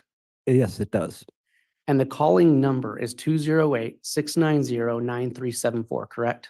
Yes, that's correct. And that is a number associated with Chad Daybell, correct? Yes, that's correct. And he calls 480-351-9120. That's correct. And that is a number associated with Alex Cox and the Homer J. Maximus account, correct? That is correct. And again, so that's at 8:11.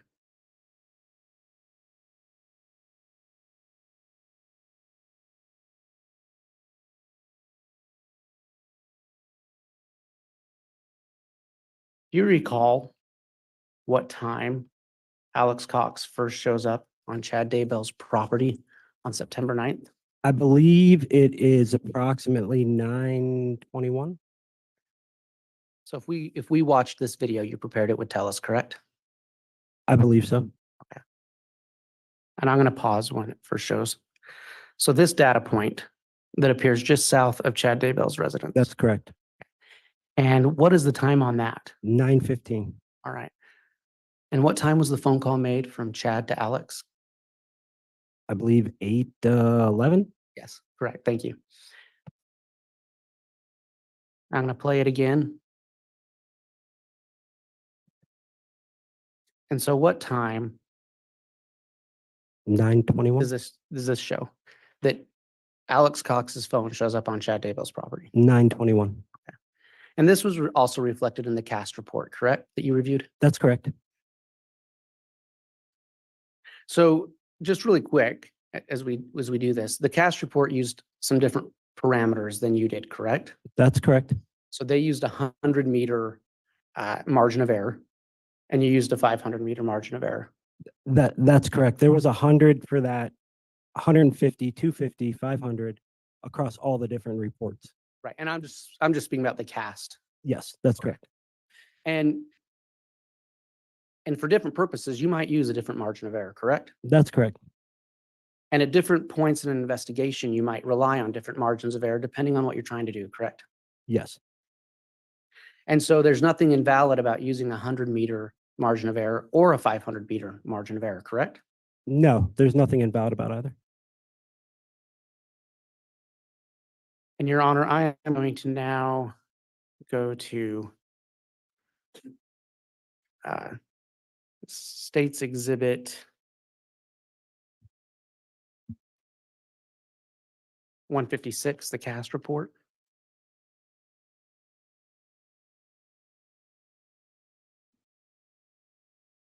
And you reviewed this cast report, correct? Could you clarify the exhibit number, Mr. Wood? 156. 156, thank you. It's not sure.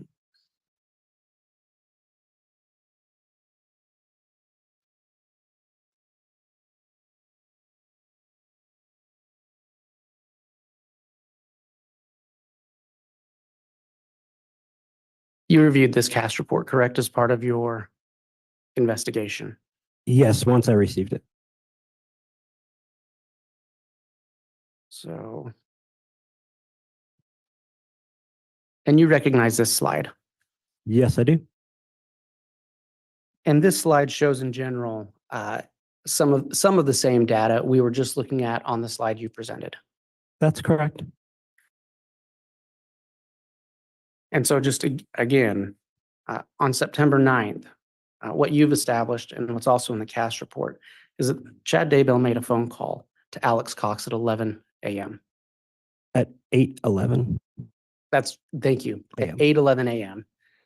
And then just a little more than an hour later, Alex Cox, or a phone associated with him or a device associated with him, shows up at Chad Daybell's property. That's correct.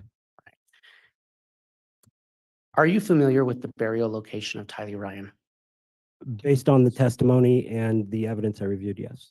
And in fact, did you map that out as well, correct? That's correct.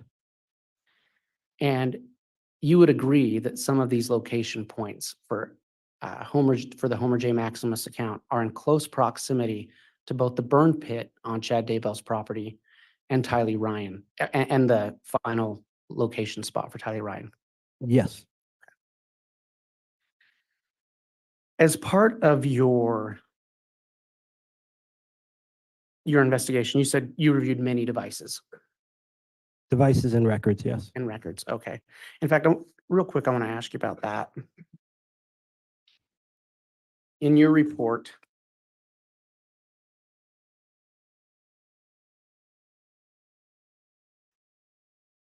actually, I guess it's. And can you tell us approximately which devices you reviewed? Oh, Is it too large of a number? it's a large list. I mean, it was almost 10 terabytes of data that was turned over. Okay. Yeah, And massive undertaking, correct? yes, Okay. absolutely. And it's difficult for any one person to get through all of that material, correct? I spent a lot of late nights over Christmas going through data that was turned over. Yes.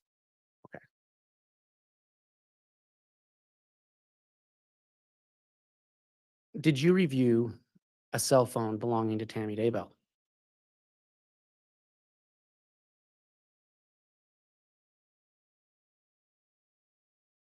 I don't remember at this time. Okay, that's fine. You talked about not having any information, any geolocation data from Chad Daybell that placed him on the property, correct? That's correct. Are you aware that he sent a text to his wife that placed him on the property? Yes, but that doesn't place him on the property. Are you aware that in his text, he talks about burning limbs in a fire pit? Yes. And are you aware that he talks about shooting a raccoon Yes. and that he talks about burying it in a pet cemetery? Yes. And are you aware that there was a pet cemetery on his property? Yes. And are you aware that that pet cemetery is the same location that Tylee Ryan was located? Yes.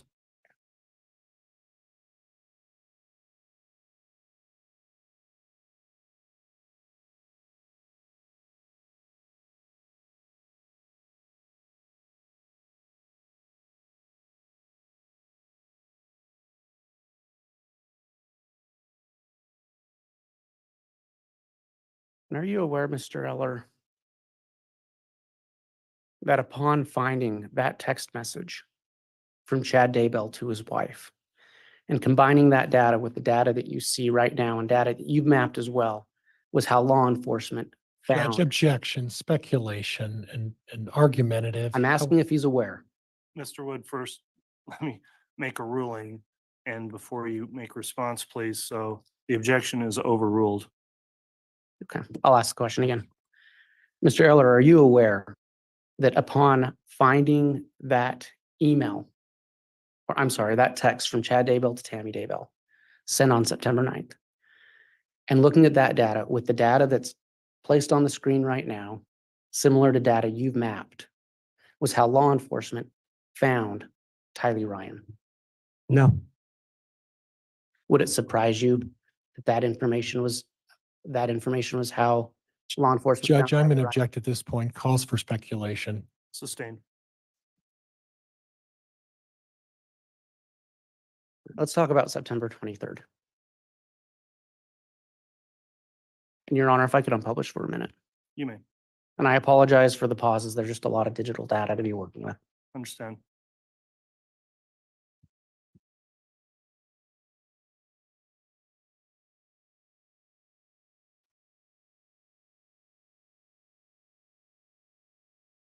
I'm going to start with what would be marked as Defense Exhibit 139, Subpart 13.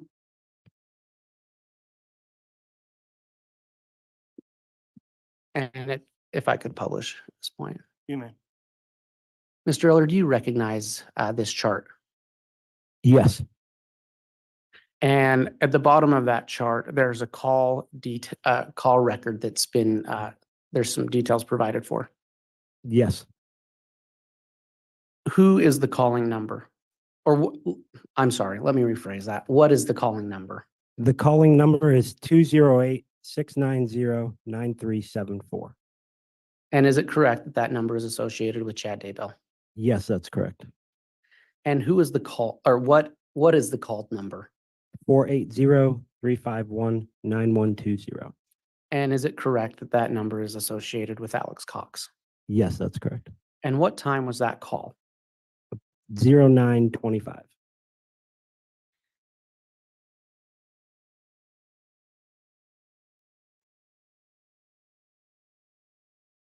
And going back to your report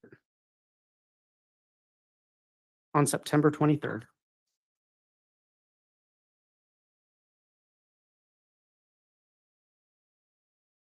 the information you were provided placed the Homer J. Maximus or a device associated with Homer J. Maximus on Chad Daybell's property that morning, correct? Yes, that's correct. And it first showed up at 9:55 in the morning, correct? I believe so. So we have a situation here similar to. Objection, argumentative. Sustained. Okay.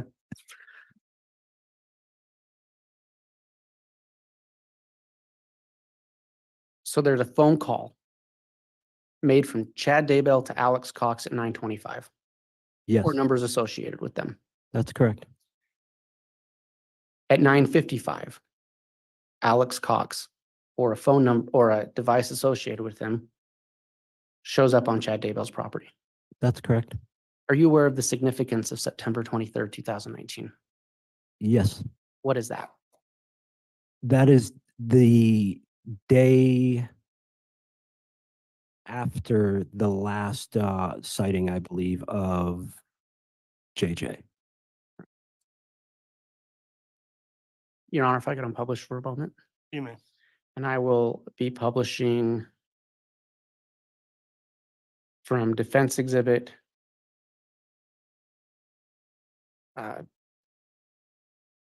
139, Subpart 5.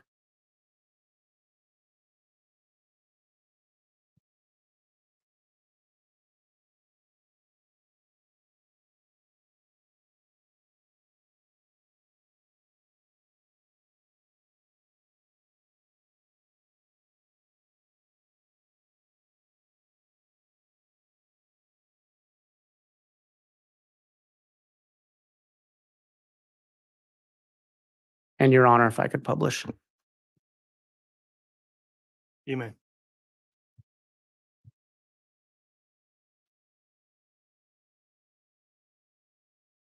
Mr. Eller, do you recognize this slide? Yes, I do. Could you read the label of it? Video of Google location data at Chad Daybell's residence on September 23rd, 2019.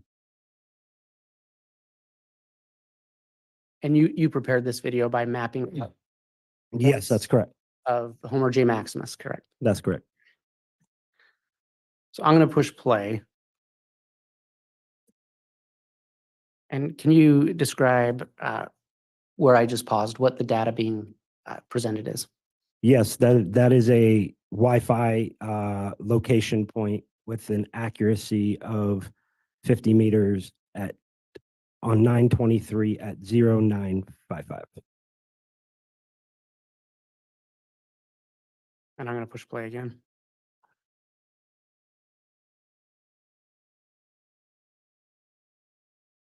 And can you describe the data being represented here? Yes, that is a GPS location point on 923 at 956 with an accuracy of 4 meters. And would you agree that that location is close to the final or the spot where JJ Vallow's body was found? Yes, In fact, could you point with your marker? I believe you have it marked on that screen. Could you point to the location of JJ's body? Okay, thank you.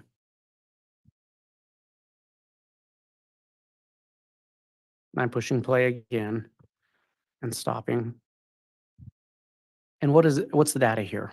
that is a location point from Wi-Fi source with 100-meter accuracy on 923 at 957. And so at this point, is it fair to say that that device could have been located anywhere within that circle? Yes, I'm pushing play again.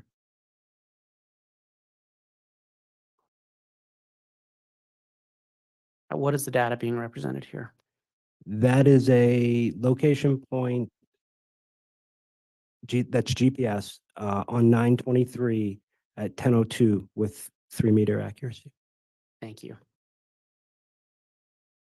And I'm pushing play again. And is this another spot you mapped? We don't need to list out all the details, but this was another Yes. spot you mapped. And this was at 10:05, correct? That's correct. Thank you. I'm pushing play again. This was a spot at 10:07 that you mapped. That's correct. Appears to be on the southwest corner of the property, Yes, but with it, that's a 92-meter radius. radius. Yes. Thank you.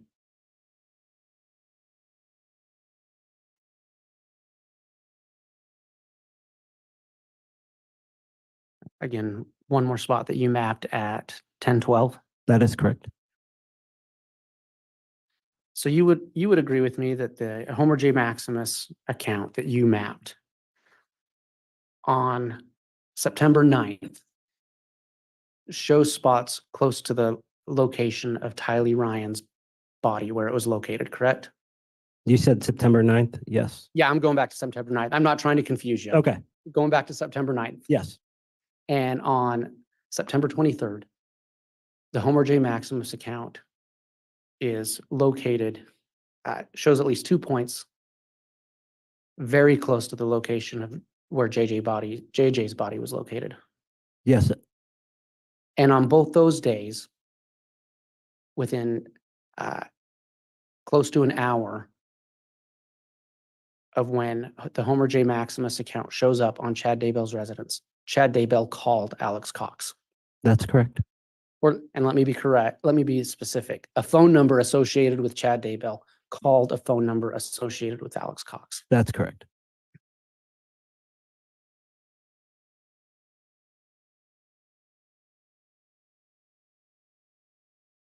And just to be clear, you also, for this date, you also as well mapped out the whole day of geolocation data, correct?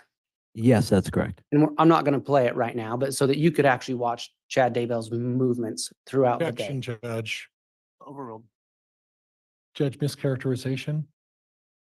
The question's not done yet, so at this stage, I'm overruling an objection. Go ahead, Mr. Wood. Let me rephrase that. Either way, you can watch on these videos you prepared the location. I'm not going to say in real time because it's in shortened time, but of the location data of the Homer J. Maximus account. That's correct.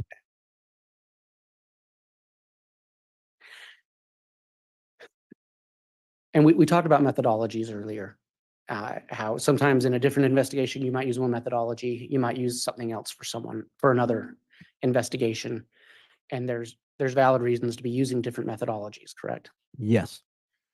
And in this case, to determine when you would map out the Homer J. Maximus account as it relates to Chad Daybell's property, you drew a 1.4 mile circle around Chad Daybell's property. That's correct. And anytime the Homer J. Maximus account showed up in there, you would make note of that well, let me rephrase that. And I think you know what I'm trying to say, right? Once the Homer J. Maximus account showed up in there, if it had less than a 500-meter margin of error, you mapped it. Yes, that's correct.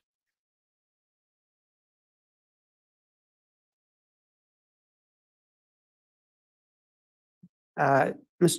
Defense Counsel spoke with you briefly about October 9th. Yes. And I would note in your report, and it's in there, that you disagree with the FBI about the number of text messages that were exchanged between Alex and Chad. That's correct.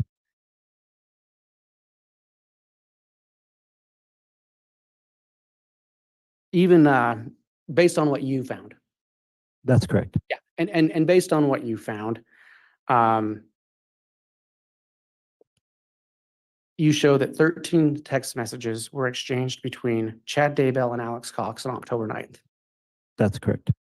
And you're aware that that same day, Tammy Daybell reported being shot at by a paintball gun.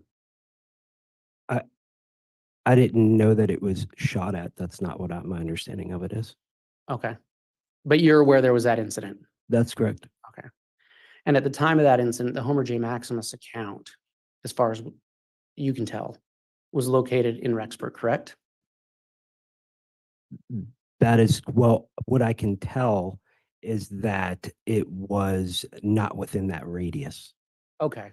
That's fair. So it wasn't in that 1.4 mile radius. That's correct. So you didn't map out where else it went. I did, but Okay. it was not reported for the purpose of that report for that radius around the Okay. residence. So you for the purposes of your investigation, you mapped it out. It's not on your report. That's correct. Okay. And that's fair. Are you aware through the Homer J. Maximus account where Alex Cox went earlier that day in Idaho Falls? I believe so, yes. Are you aware that he went to a Sportsman's Warehouse? Yes. Did you review any reports on what he purchased while he was there? I believe it was in the discovery, yes. Okay.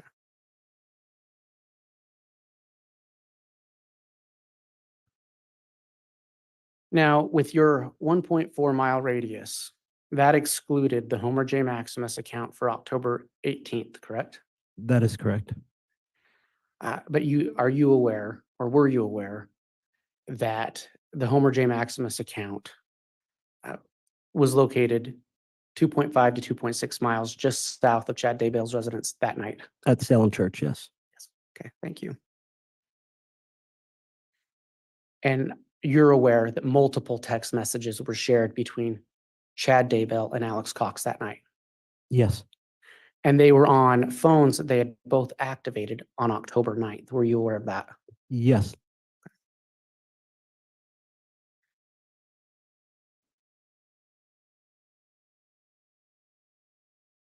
And is it because of the 1.4 mile radius that you did not include those text messages in your report? That's correct.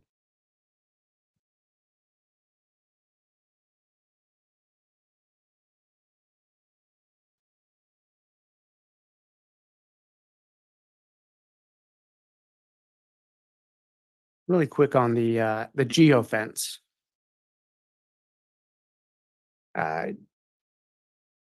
Mr. Pryor talked with you about Detective Stubbs' testimony that Google informed him they would only return information on a specific number of Google IDs. Yes, that's correct. I was a little confused at first because there's been a bunch of numbers and none of them were the same. And it was your testimony that you're not familiar with Google doing that. I'm not familiar with them limiting what we're asking them to describe or provide subscriber information for. That is correct. But that doesn't mean that's not what they said to Mr. Stubbs. That's correct. I seen no documentation from Google that said that they asked for that either, though. Okay. That was based on his testimony. Correct. I'm just saying from the Google responses, their returns and the emails that went back and forth through LERS, I didn't see anything where they said that they were limiting that. Okay. And again, that information is just based on Detective Stubbs' testimony. Correct. And you do agree that in that geofence, the Homer J. Maximus account does show up on Chad Daybell's property. Yes. In fact, it's similar to these areas you've mapped. Yes, I think identical. Yes. And are you aware of, through your review of the discovery, Alex Cox's relationship with Chad Daybell? I believe he's his brother-in-law. Well, he was his brother-in-law, correct? Correct. You're aware that Alex Cox is deceased? Yes, sorry. No, that's okay. Did you review any iCloud accounts belonging to Lori Vallow? I did. Did you listen to any audio of blessings being given by Chad Daybell? Judge, I'm to going to Alex object at this Cox? point. It goes beyond the scope of direct examination. Sustained. May I briefly argue, Your Honor? Yes, go ahead, Mr. Wood. I'm asking him about digital evidence he's reviewed, which was the substance of his testimony. Judge, that's a broad sweep. Yeah, I think it's outside the scope of anything brought up on direct, Mr. Wood, at this point. Okay, thank you. That's fine.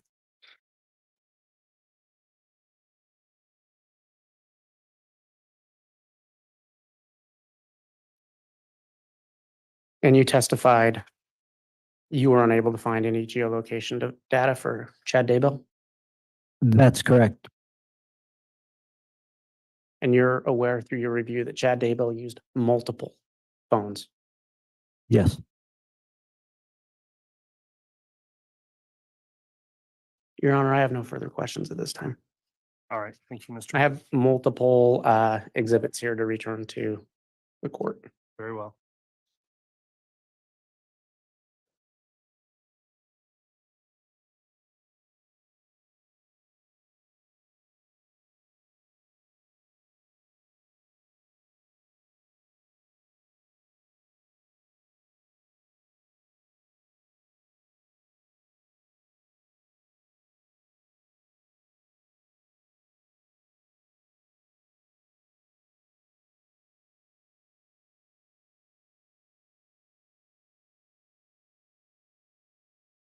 Motion to approach the podium. You may.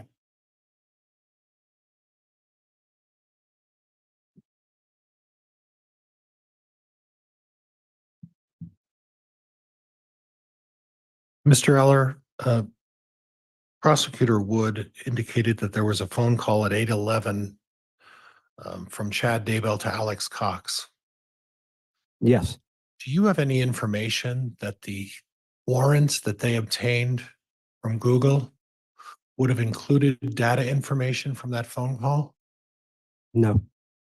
In fact, there was no data information that they investigated regarding that phone call. Is that correct? I believe that there would have been a record, a cell tower transmission record for the call. But there would be no identifiable way to say the location of Mr. Daybell's phone. Is that right? Not an exact location, no. And then that applies to the 923 as well. Is that correct? That's correct. On those phone calls, is there any indication, in fact, all of these phone calls that were referenced, is there any indication whatsoever of what was discussed on those phone calls? No, And again, on 9/9 and 9/23, during the time that Alex Cox's phone is showing he's on the Chad Daybell property, do you have any electronic information or data of any kind to suggest the Chad Daybell's device was on the property at the same exact time? no. Nothing else, Judge. Thank you.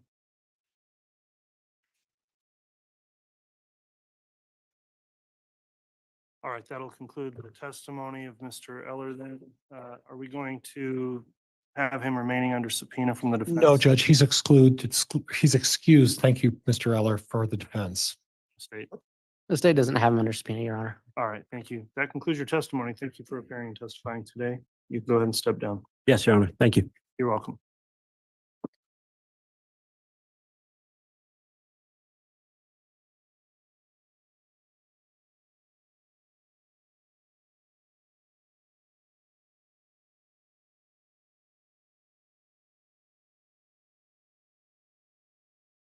All right, the defense may call its next witness, Mr. Pryor. And Judge, I may need a minute to see if he's arrived. Okay, He's here. I've been told he's here. May I have again permission to approach the podium, Judge? yes.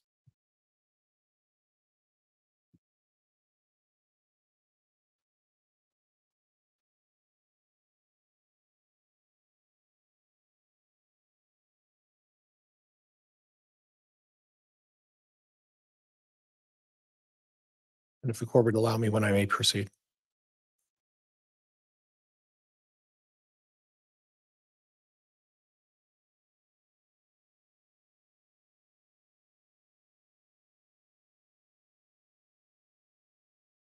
Yeah. Judge, the defense would call Dr. Greg Hampinkian.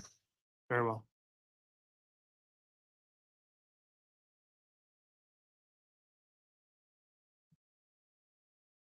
And Judge, while we're waiting for Dr. Hampinkian, there was a stipulated exhibit that the court had delayed ruling on. The Atria, it was a 49A. It's in the possession of the clerk. I'm asking at this point, my understanding is that by stipulation of the parties that exhibit would be admitted. Which prosecutor's responding on this? I am, Your Honor, and I'd ask for a sidebar real quick. Very well.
All right, thank you, counsel. After the sidebar, I'll suggest still we have the witness take the stand, and if there's a proposed offering of an exhibit, we'll take that up after the witness has been on the stand and under oath. So I know they were in the courtroom, Dr. Hampikian, as they go ahead and have him brought in, please.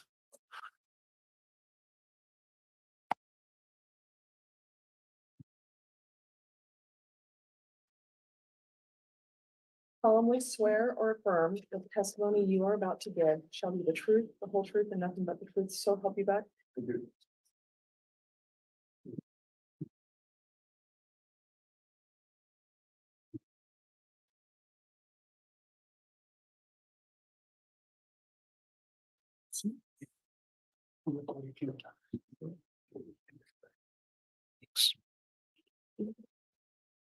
Good morning. Morning. Would you state your name and spell your last name for the record? I'm Greg, Greg, Hampikian, Ham as in Mary, P as in Peter, Kian as in Nancy. Okay. And it's Dr. Hampikian, is that correct? Yes, Now, in full disclosure, we do know each other, don't we? from this case, yes. Okay, and how would you prefer, for purposes of this hearing, that I address you as either your first name, or was Dr. Hampikian what you would prefer? Probably given the formality, Dr. Hampikian is Okay. what I'm used to. So, Dr. Hampikian, can you briefly explain to me your occupation? I'm a professor at Boise State University. I have a laboratory there. We work on a lot of DNA projects, forensics, viruses, cancer, and I have a joint appointment. So I'm in the biology department, but I have a joint appointment in criminal justice so that I can take on some of their students for projects, occasionally lecture over there. And then I'm an adjunct lecturer at the University of Idaho College of Law. And then I also consult on cases like this, which are private cases. And I head up something called the Forensic Justice Project that deals with testing DNA in cases where people write in and say they're innocent, they've been convicted wrongfully. And in that regard, with your forensics project, is that a nationally renowned project or organization? It's funded nationally. We work right now in, I think, a dozen states, and we have a grant from the Department of Justice. They don't endorse anything I say. I always have to say that about my funding agencies. To work in 5 states in particular, doing DNA reviews of cases. Okay, and there's no particular distinction. You will do work for defense work, and you will do work for prosecution work. Is that fair? Sure, yes. And have you testified previously in cases regarding DNA analysis? Yes, dozens of times, yeah. Okay. Okay. And can you briefly explain to me your educational background? I have a PhD in genetics, a bachelor's in biology, a master's in genetics, all from the University of Connecticut in Storrs.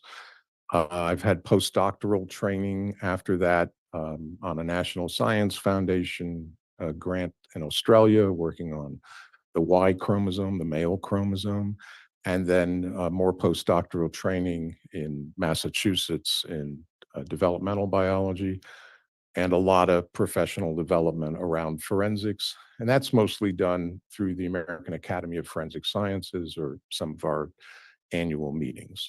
Is there any special accreditation or academic achievements that are recognized as part of your time doing DNA analysis? I mean, the most important things are our publications. That's what we're judged by. So these are sent out for peer review. If 2 of the 3 editors think it's good, we might have to fix a few things and then it gets published. But I consider that the most important thing. And then we have certifications to put DNA in certain databases. There's a Y chromosome database. Of course, I have tenure at the university, which is another hoop. So there's lots of hoops we Okay. had to go through. And this is not, this is Boise, Idaho that we're in, but you're an international, um, you're, you're sought after in an international capacity. Would that be fair? I don't know about Objection thought argumentative, after. it's bolstering the Hold on. witness. All right, first of all, Ken, I'll be talking at the same time to keep a clear record. When there's an objection made, please pause so the court can roll, and the court is going to sustain that objection. Have you had an occasion to work with international police? Yes, I've worked with the French police. My mother lived in France at the end of her life, and I had good relations with them. We actually published a case that we worked on. It was a big national case that had languished for many years. It was the first time that a type of DNA familial searching was used. So we published an article, and I've worked with the Taiwan forensic science lab. And we also published a case, and that was a man who was wrongfully convicted with DNA analysis that we asked to review. And the lab did the laboratory wet work at our request. And then we wrote a report together and then published an article. So not only is your organization do your own DNA analysis, you peer review others as well. Would that be fair? Yeah, right now, most of the work is review. It comes in on computer disks, so it's run at independent accredited forensic labs, mostly in America, a few international cases. You mentioned the French case. Would that have been the Amanda Knox case? No, Amanda was in Italy, and That's that right. was, yeah, that was a different case. The French case was Elodie Kulik. Did you have any involvement in the Amanda Knox case? I did have some involvement in that case. I worked on it for several years with the defense side, starting during the original trial where she was convicted, and then staying with it through to her ultimate exoneration. And when you say ultimate exoneration, eventually she was, through part of your efforts with DNA, she was exonerated of the charges. Is that right? Yes. Objection, Your Honor, bolstering the witness. Oh, hold on. There's an objection. I'm sustaining the objection, striking any answer that came after. About how many cases, well, before we get to that, about how long have you been doing this forensic DNA work? Since about 1989. Okay. And about how many cases have you worked on? Work is some of these cases take years and years of a lot of work, and some of them are just quick reviews, but I'm sure I'm in the hundreds by now. Okay. And you already mentioned that you publish your work in peer-reviewed journals. Is that correct? Yes, that's required really of the academic position. And required as part of being affiliated in some capacity with Boise State? They generally don't let you stay if you're not publishing. Yeah. Okay. And then I think I mentioned this before, but I'll mention it again. You do work with the police on these cases as well. Is that correct? Yes, particularly in cases where the state labs don't have the technology, and we have the technology, or they haven't yet validated the technology, and we can help the police. And a lot of what I'd call difficult DNA cases where they're over 20 years old, say, and we're reopening them. So we have a lot of officers come to the lab. You mentioned that, and that was where I was leading next, is there are instances where our own state lab doesn't have the facilities or the understanding to engage in certain testing that you have. Is that correct? I wouldn't say they don't have the understanding, but they have a very difficult process. They have to validate, you may have heard from their experts, all of the techniques. I mean, it's a public lab. And so we're a research lab. We can kind of get to the newer technology more easily. And that's really the reason why I think people would come to us. Okay. And you have testified in regards to helping the prosecution in cases as well. Is that correct? I've been listed as a witness here in Idaho, didn't testify. I did testify in Atlanta, Georgia, and was paid by the Fulton County to testify. As part of your, I'm sorry, I'll slow down. As part of your um, employment, is it part of your employment to train students who work in police forensic DNA laboratories? Yes, I teach the forensic biology course. It's the only one at the university. And so several of my students have gone on and gotten jobs in forensic science in the laboratories. I have a graduate student who works in one of the um, uh, with one of the police agencies right now. So a lot of people have come through the lab and end up in forensic science, some of them in state labs. And as part of your occupation as well, have you had the occasion to instruct and train judges on DNA analysis?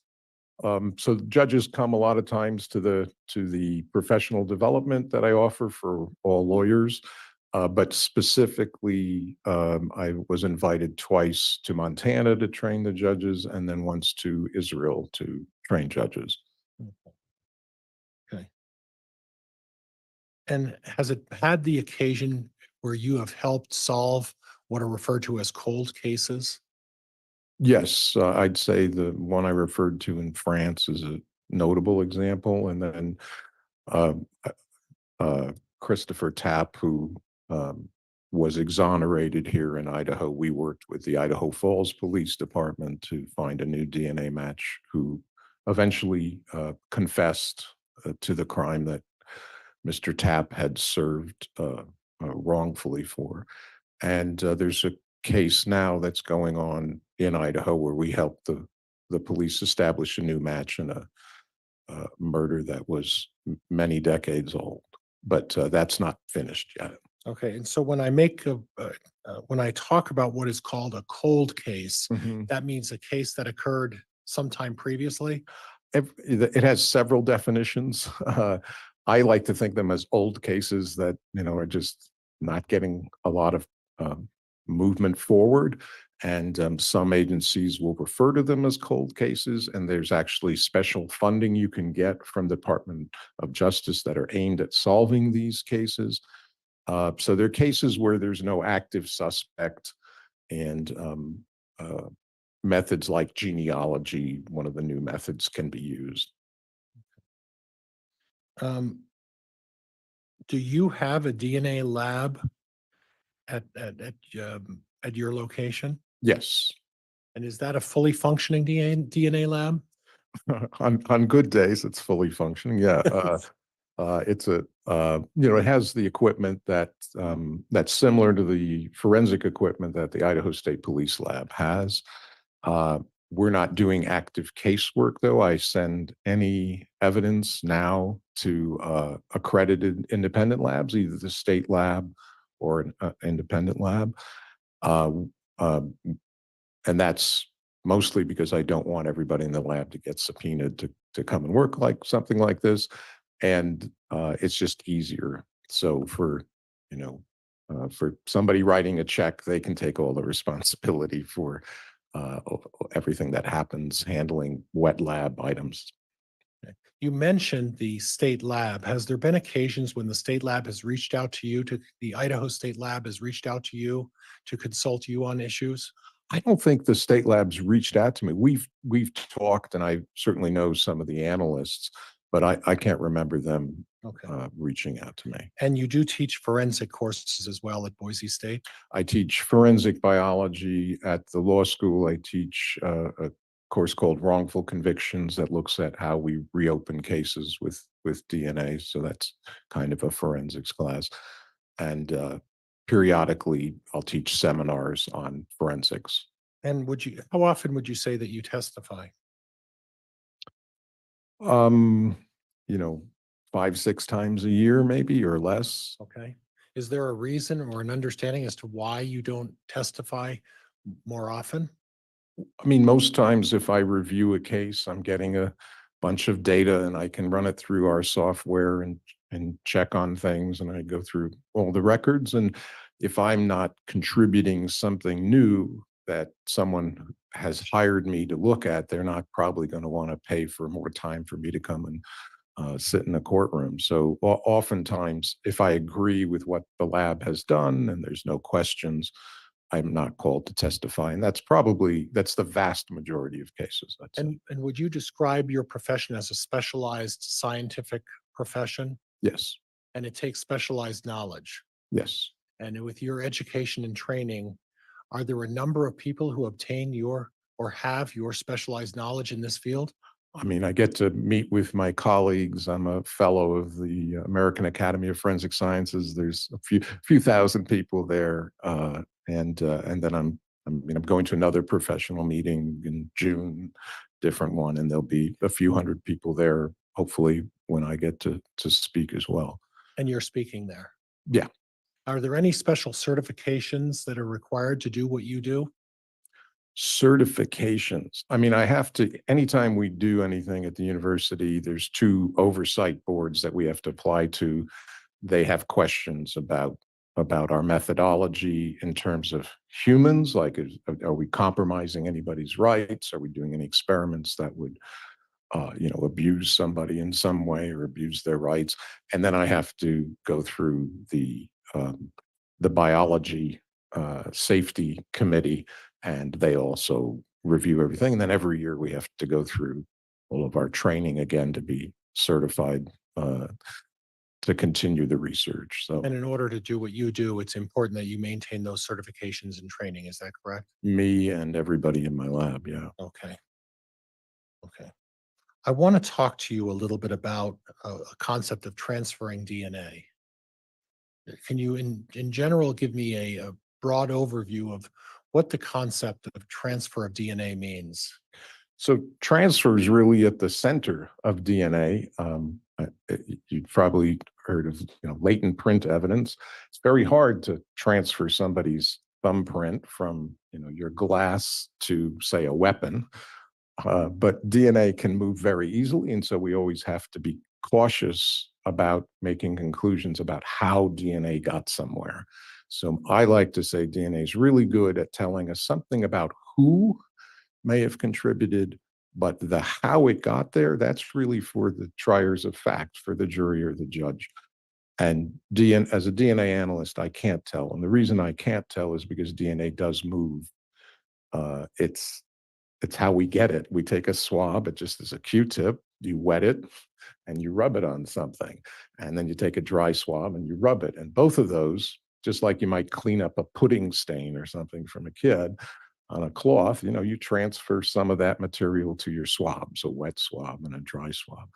And then you have to get that material off the swab, and it's as easy as putting it in water with a few chemicals, and the DNA comes off. So DNA moves around all the time. When we talk about touch DNA, a term I really don't like because it implies we know how it got somewhere, someone touched with their hand, but really the way we get DNA on our hands, what the research shows is you touch your face, you're washing your hands during the day, but you touch parts of your body, you might scratch your ear, whatever, and all of those loose cells are transferred to your hands. So even what we call touch DNA is mostly transferred from somewhere else. So that's why I'm very cautious about speculating how DNA got anywhere. I don't know any better than anyone with common sense how DNA got somewhere. It's who could have contributed it. Okay. So it's an issue of who contributed as to how it actually got there. For me, yes, that's what I think is the limits of my ability. And the fluidity of DNA, there's a number of manners in which DNA can be transferred. Is that correct? Yeah, I mean, we've talked about touch and swabbing with a liquid. You could just sweat and some of those cells will roll down with the sweat. So all the ways you can imagine dust, say, moving, DNA can move. So you just mentioned that the manner in which dust can move, would that be the same manner in which DNA can move? If it's dry and flaky, but DNA can also be in liquids. So yeah, it has a variety of ways of transferring. So my touching of this microphone, Mhm. potentially I could have placed my DNA on the speaker of this. Likely you did, whether it would be detected with a single swab or not, I don't know. But yeah, on contact, our cells, sorry, are shedding all the time. So on contact, you're probably leaving a few. So when you say something as likely as touching something, if you were to have any kind of contact with any particular item, is there a high likelihood or a good likelihood that that DNA would be transferred to that item? Several levels to that question, when did I wash my hands? How long did I touch it? How vigorously? Am I a shedder? Do I have psoriasis or dandruff? And so there's a lot of questions just about me and my contact with something or a person's contact. But then there's also the laboratory, what technique they're using. In my lab, we can detect down to a single cell, not 100% of the time, maybe 20% of the time or so, where we can get DNA from a single cell if we want to. And I'm going to jump around a little bit before Mhm. I get back to the single cell Yeah. analysis. DNA and the transfer of DNA can be in relation to how much friction's involved with the surfaces. Would that be fair? Yes. And talk a little bit about that. Just like when you want to rub something off your body or exfoliate, the more rubbing, obviously, the more raw you're going to make the skin. And the first thing that comes off is just an outer layer. That's all the dried keratinocytes. They kind of link together and they give you waterproofing. So that first layer goes. But if you keep scrubbing, you'll get down to tissue. You'll get tissue fluid, and then you'll get blood, and you'll get other bits of tissue. So it depends how vigorous in terms of how far down you go, how many layers, and then also just the amount of friction. Just like you'd imagine, if you're filing your nails, more friction, more removal of biological material. For those of us that don't have your significant knowledge in this area, I would like to talk a little bit about this concept of what, and if you could put it into some context, what is a single cell? Oh, it's very small. You can't see it unless it's a human egg cell. You can actually see they're big enough to see. But the type of cells we're talking about, the epithelial cell, you have to have a microscope to see. And so you can transfer hundreds, or I'm told we transfer pounds of these skin cells. So we're leaving a lot of them, and they're very small. So and you're leading into my next question, because you can analyze down to a very minute cell that only can be detected with a microscope. Is that correct? Yes. But as humans, would it be fair to suggest that we are in a constant process of shedding skin and our DNA at all times of the day? Yes. So in all likelihood, as I walk around, and if I'm shedding,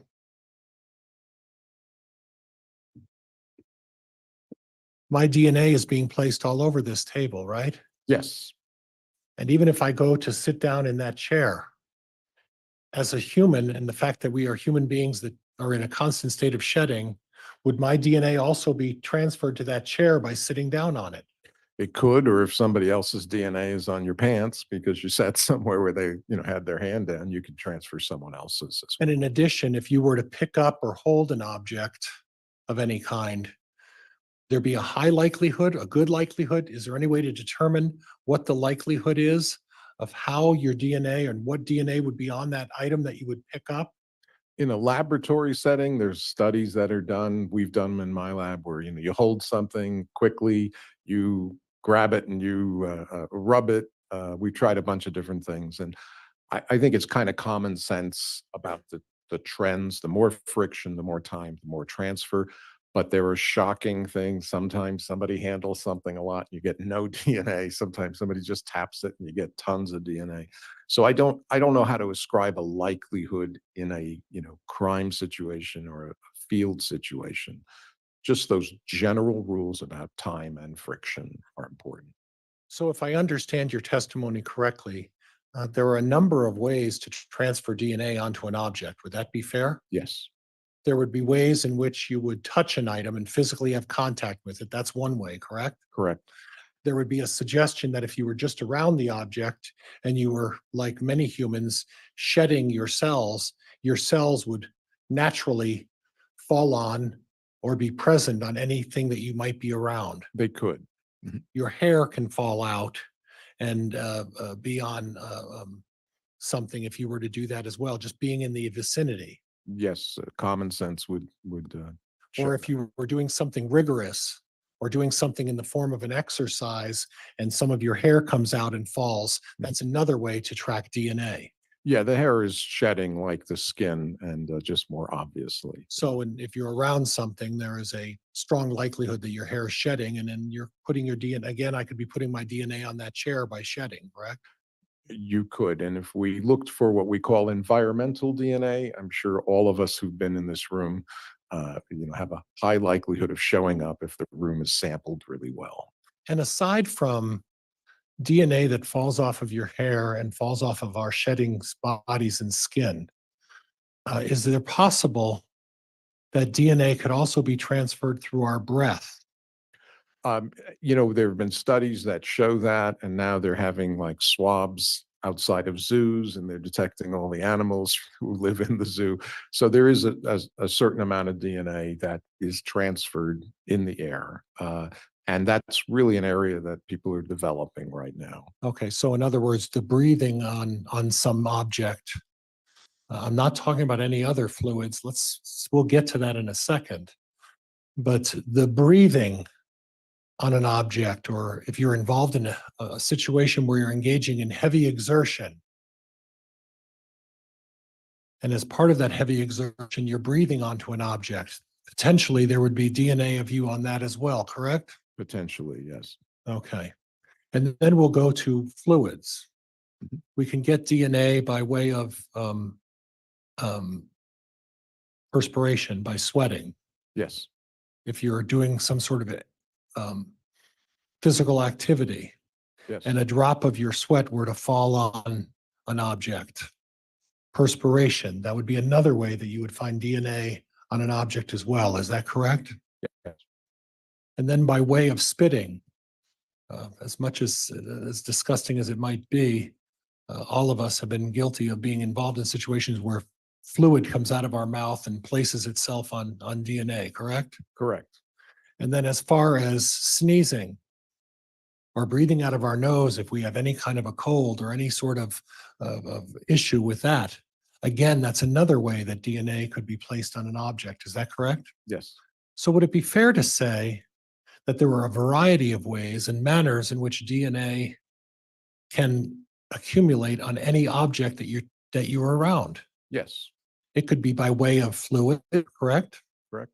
It could be by way of air, through the air. Yes. It could be by way of hair. Yes. It could be by way of having a physical touch with the object, as much depending on the level of how often you touched it, correct? Correct. Are there any that I'm missing? Oh. I've reviewed all kinds of cases. People leave DNA in a bite mark of a cheese sandwich and a gum wrapper. There's lots of ways you can think of trying to find. And I always tell people, if they say, "Hey, can I get DNA off this thing?" I'm like, "We won't know until we try." And so I've been surprised. We've gotten DNA from bodies that have been submerged in water for days. Foreign DNA, and that always surprises me. You just don't know until you try. So would it be fair to say that there's no real way to take any precautions to prevent your DNA from being placed on anything in particular? Would that be fair? Oh, I think there. Objection argumentative. Sustained. Okay. I'll rephrase. In other words, DNA has a lot of fluidity. Movement wise. Movement. Yes. Mhm. And there are a number of ways and manners in which your DNA, whether you mean it or not, inadvertently or intentionally, can be placed on items with even the most limited amount of contact. Would that be fair? Yes, it's not always the case, but you test it and you see. Yes. Okay. And Judge, at this, Yeah, I apologize. We do have a request for a break at this and point. Judge, I was going to do that. I'm going to be getting into an area that I think maybe we All right. could take our break. I would ask Dr. Hempinking to please show up again after lunch. Yes, sir. Okay, we're gonna go ahead and take the lunch recess at this time. We'll recess from 12 to 1, be back on for additional testimony at 1 o'clock. Thank you. All right, please.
Thank you. We've got our jurors lined up, so please remain standing. We'll have them enter the courtroom.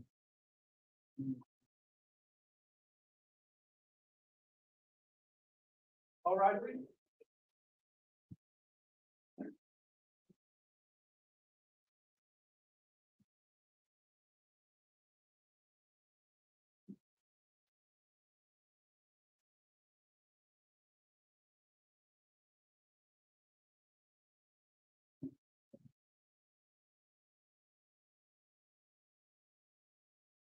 Here's all prisoner counter for you, Honor. Thank you. Please be seated.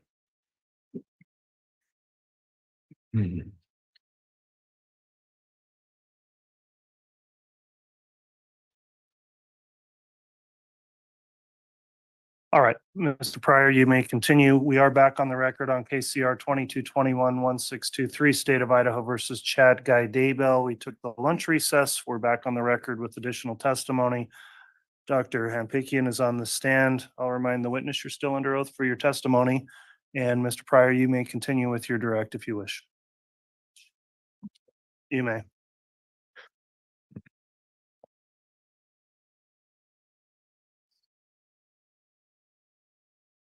Good afternoon, Dr. Hempingham. Good afternoon. I think where we left off,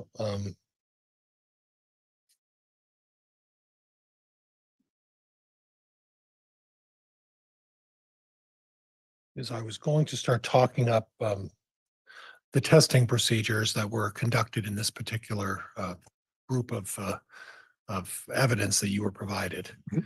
And before we do that, can you then identify, if to the best of your recollection, what evidence you looked at and what did it encompass? I was supplied with a number of documents and electronic files. The things that are most important to me are the electronic files with the DNA data, because we have our own software that we can review that through and do probabilities and interpretations from. But I also receive things like, CVs and laboratory records that we review, and then a list of evidence, a lot of which wasn't tested. So I have, there are dozens of items on these lists of evidence. And what's most important is the things that were tested. And so for those, I have reports from 3 laboratories, Bodie Laboratories, Estrella, and the Idaho State Police Forensic Lab. And along with those, we have electronic records that allow us to reanalyze if we need to, if there's any problems. And I can't remember what other documents. There's a large packet of things that come through, but really it's the biological evidence that I pay most attention to. And in regard to the state lab, you read a report which described a number of hairs on a piece of adhesive. Do you recall that tape? Yeah, there were a lot, more than a dozen hairs, as I recall, but a lot of hairs. And do you recall the different colors of those hairs on that adhesive? Brown. There was very short, dark hair, a blonde hair. Those are the ones I remember. And obviously there were a number of the dark hairs, and I think several of blonde hair. And at some point, as a result of on that tape and those hairs, and you said over a dozen hairs on that tape? I don't know if they were all from that tape, but there are a bunch of hairs listed and only a few went on to testing. So Okay, and when you talk about that, the state lab is not the agency that's going to test that. Is that correct? the state lab tests hairs generally when there's a root on them, but some of these other tests where there's no root, it's just the hair shaft. There are labs like Bodie and Estrella, both of the other 2 labs, that will process those and get really good results from hairs without roots. And is it possible to obtain DNA from hairs without roots? Yeah, just about, just a few years ago, 3-4 years ago, they started advertising this at some of the private labs that police agencies use, like Bodie. And then Estrella is one of the newer companies that specializes in particularly in hairs that don't have roots. Okay, so as far as Estrella is concerned, the only thing that you have in terms of Estrella is that of the brown hairs, the blonde hairs, and the short hair, the brown hairs were sent over for testing to Estrella. Is that what you recall? Not all of them, but for some reason, certain ones were selected. Okay. And as I recall, 4 test hairs went to Estrella. And their first test is to do what's called a low depth sequencing. So they're basically just going to sequence parts of the 3 billion bases, not the whole thing. And that's because it's cheaper and it takes less computer time. And they can then tell you if the hairs are sufficient to go on further. So from that first shallow sequencing that they do, they get what they call a mitochondrial haplotype. They get some information about DNA we get from our mothers. And in that short sequencing, and the first thing they can do, they can tell if hairs are different from each other. And so they did that with the 4 hairs. Did they compare those hairs on the ones that they sent to Estrella against any, and I'm not sure what the proper term is, people or References, perhaps? references, I'm sorry, I struggled for the word. So there are 3 references that were sent to Estrella: Chad Daybell, Lori Vallow, and JJ. And so those were the only 3 references that went through the type of testing that Estrella does. So this is a very particular type of testing, a sequence testing, different than what the state lab does currently. And so they could only compare it to those 3 samples, the 4 hairs that they had. They determined from the 4 hairs, that shallow sequencing, that 2 of the hairs came from possibly the same person. So they had 3 different people out of 4 hairs, and then they compared it to the 3 references they had, and all of the reference samples were excluded from each of those 4 hairs that represent 3 people. So neither Chad Daybell nor Lori Vallow nor JJ contributed those hairs. And then there's further analysis than they did, but that's the first main conclusion: is there's 3 different people who don't match the 3 reference samples, who left hairs that were sent to Estrella. So at this point, what was basically sent to Estrella, the conclusion is that Chad Daybell was excluded as providing any of the hairs that were provided to Estrella as a positive. Would that be fair? Yes. Did you find any evidence of anything that you provided, that were provided to you through these DNA reports, indicating that Chad Daybell's DNA was present on anything? No.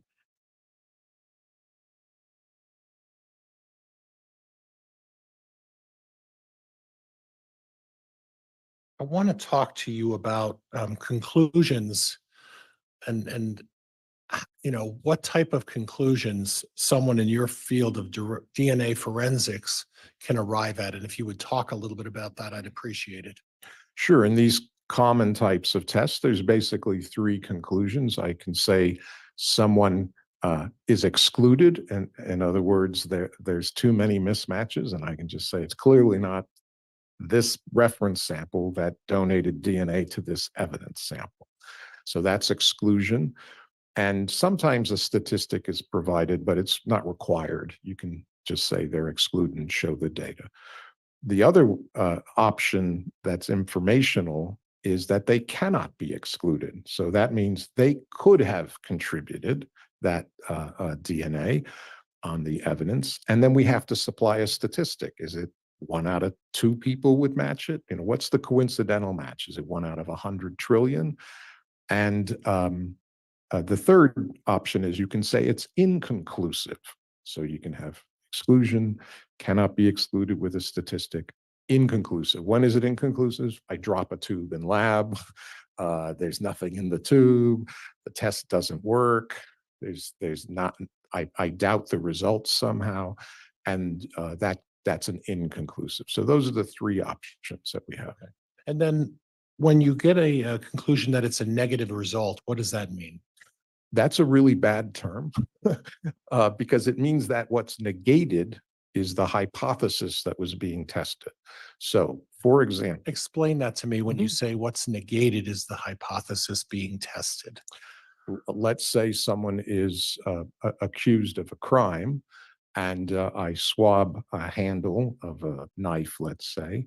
I have a reference sample from the accused, and really what I'm doing is hypothesizing that the reference sample matches the evidence sample.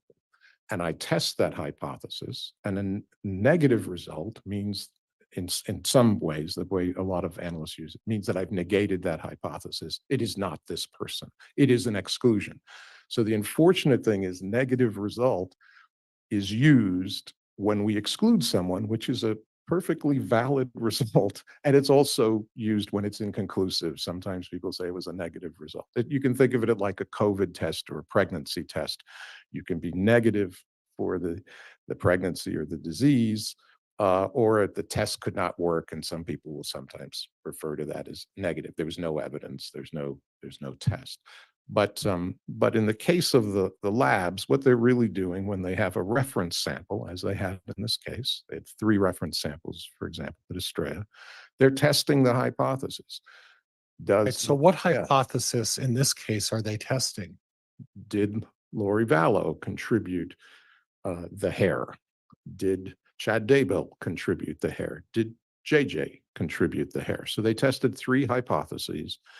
And in each case got a negative, a valid, very sensitive and correct answer that none of those people contributed those hairs. So that's how negative is used in that setting.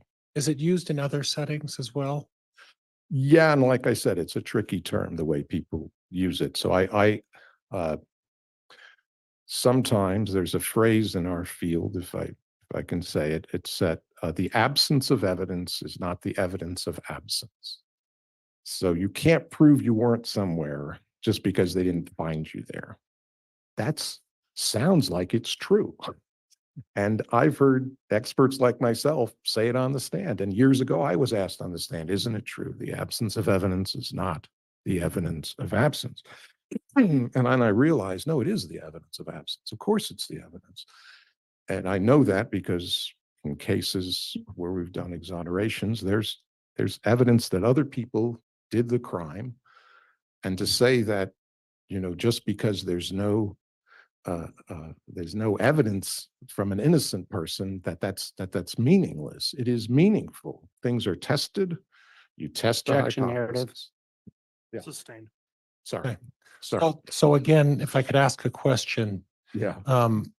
the hypothesis you were talking about is in regards to the absence of evidence and how it relates to the testing procedures. Is that correct? Sometimes negative results are referred to as the absence of evidence, and that's incorrect. These are well done, carefully done tests that negate a hypothesis. Did this person contribute? And that's important evidence. Okay. So if I understand you correctly, it's not just showing that his DNA or her DNA is not on anything. It's the fact that the hypothesis suggesting that that person in some way contributed to whatever is being tested has been negated, and that the hypothesis that that person has been involved in that is negated as well. Objection, argumentative. Sustained. Is the hypothesis that the person is present is negated by an absence of evidence? Objection, argumentative. Overruled. I would state it this way, that every piece of evidence can be weighed in terms of, does it favor one explanation or another? And so when we have a test where someone is excluded, that some people will refer to as negative, when we have a test where someone is excluded, it's up to the triers of fact to decide what hypotheses that favors. But it's evidence when someone is excluded. It's evidence when someone is included. The only thing that's not evidence is the inconclusive. Just forget about that one.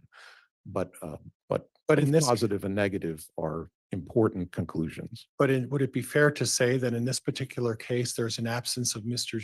Daybell's DNA on any of the items that you reviewed? Yes, there's an absence of his evidence, of his sample, of his DNA. And before we finish up, I would just like to touch on the fact that were the results that you reviewed in this case, were they valid? Yeah, we check all their controls. And so they, anytime the lab's running a bunch of tests, they have some blank tubes with just the chemicals to make sure nobody's skin cells from the lab or the police got in there or whatever. And so the controls that we use in this case were standard controls at all three labs, and they all were okay. They were fine controls. So They followed the that's the trustworthy. They follow the proper testing procedures. They follow the proper procedures and they got good results with their controls. They searched for the smallest or tiniest amount of DNA, Very small amounts of DNA they searched. significantly small. I mean, as small as they can go. So generally, we're looking at just a few cells now. So, Okay. 20, 40 cells is Is there enough. any indication that anything went wrong with their testing procedures? No, And they had all the proper controls? yes. Now, I'd like to talk a little bit about with your familiarity with these testing labs. Do you have some sort of familiarity with Astria? Yes, yeah. I know Dr. Ed Green, who's helped me on on a particular case. His technology, I believe, helped found that company. Okay. So I helped him with I gave him his first case, really. You gave him his first case? I believe it was, yeah. Okay. It's here in Idaho too. And you know Bode Laboratory? I've been to Bodie many times or several times, and I was just on a panel or on a DNA panel with people from Bodie, so I know some of those folks who work there. And the state police as well. I know the state police folks pretty well. I see them at professional meetings. I visited the lab on occasion. Yeah. So if I understand correctly, then you don't have any question about the procedures that they followed. Is that correct? Not in this case, no. What you question is maybe the range of what they decided to test. I don't know who makes those decisions about what's being tested. I just know what ultimately gets tested. And in this case, 4 hairs were sent to Estrella. The very short, dark hair, it was called. And then the rest of them were brown hairs, 3 other brown hairs. And then the hairs that weren't sent included blonde hairs. That's correct. Okay. Judge, I have nothing else. Thank you, Your Honor. All right.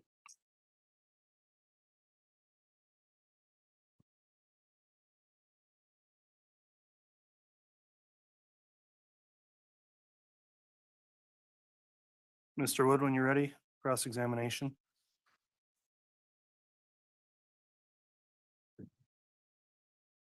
Good afternoon, Dr. Hampikian. Good afternoon. So you testified, you do run a lab at VSU. I do. Is that an accredited forensic laboratory? Not for the type of evidence the state police run, no. Okay. Mr. Wood, I apologize for the interruption. Could I have a quick sidebar with counsel, please?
the court wanted to clarify the matter, and I am allowing a brief reopening of the direct in order to address that exhibit, and then we'll go back to cross. So, Mr. Pryor, you may approach. Yes.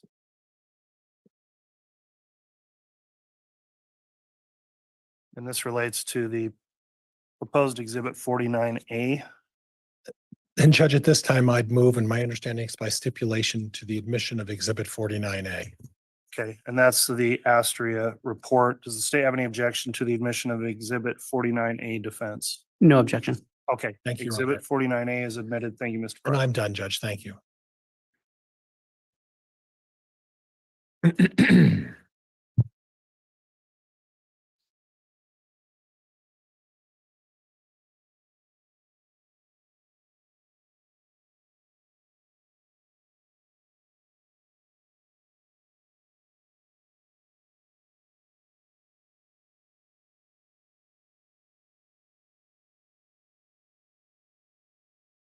All right, and sorry on this exhibit again, do we have a separate 49 and 49A? I believe there's a 49 and there's a 49A, Judge. Okay, well, 49A is now admitted, which is paper copy of an Astria report. Thank you while we sort that out. Apologies for the interruption, Mr. Wood. You can commence and begin again or continue where you left off on your cross. Thank you. Dr. Hampikian? Yes. Hello again. Hi. So you testified you do run a lab, Yes. but for actual testing in a criminal case, you would send that off to someone else. We do now. Yeah. Was there a time when you tested it? Yes, there was. I believe, correct me if I'm wrong, you testified this lab you run that was not a forensically or an accredited forensic lab anymore, or it is not a We forensic. never applied for the type of accreditation that Bodie and Estrella and the ISP have. We use the same procedure, same equipment, but we're an academic lab, and so we're not required to do that unless we wanted to take in, paid testing, which I don't want to do. And you have a lot of students in your lab. Yeah, I think 6 right now that are Okay. this summer.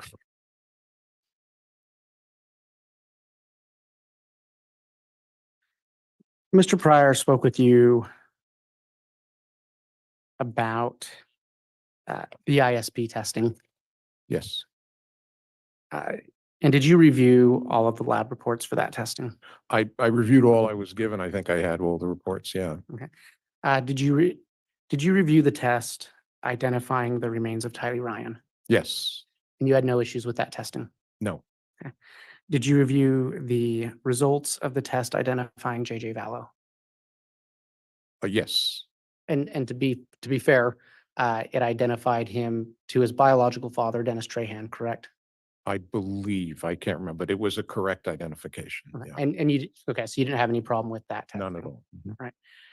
Mhm. Did you review the testing of what appeared to be genetic material in the eye of a pickaxe? Yes. And did that testing, was it valid to you? Yes.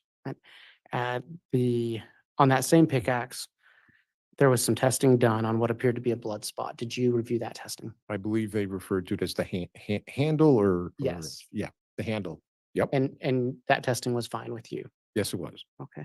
And finally, there was some genetic material on the blade of a shovel. Did you review that testing? Yes. And that testing met criteria for you? Yes.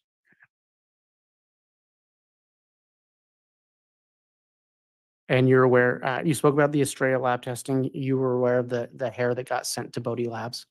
Yes. And do you remember who that hair was tested against? I don't know who it was tested against. I remember it matched Lori Vallow, as I recall. Okay.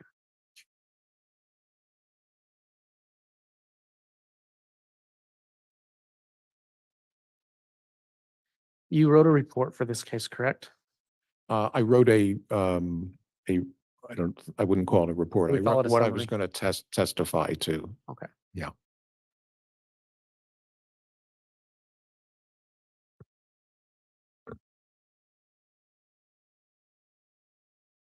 Your Honor, if I may have one moment. You may.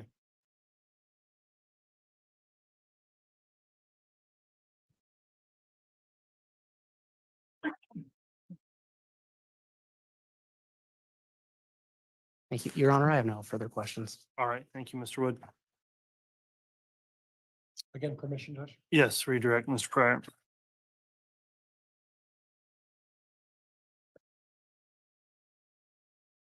And just very briefly, Dr. Hampinky, and in regards to the axe and the shovel, your testimony is that you acknowledge that there was valid samples on those for Tylee or for Tylee on those samples. Is that correct? That's correct. But isn't it true, Dr. Hampinkian? There is no accurate way to determine actually how those samples got on those tools, is there? Not by anything that I can do with DNA. Okay. Uh, Okay, thank you, Doctor. Yep. Judge, I have nothing else. Okay. That will conclude the testimony of the witness then. Is he going to remain under subpoena by either the state or the defense, Mr. Pryor? Judge, he's, Yes, me Judge. first. Judge, he's going to be excused. We don't have him under subpoena. Okay, that'll conclude your testimony. Thank you for appearing and testifying today. You can step down.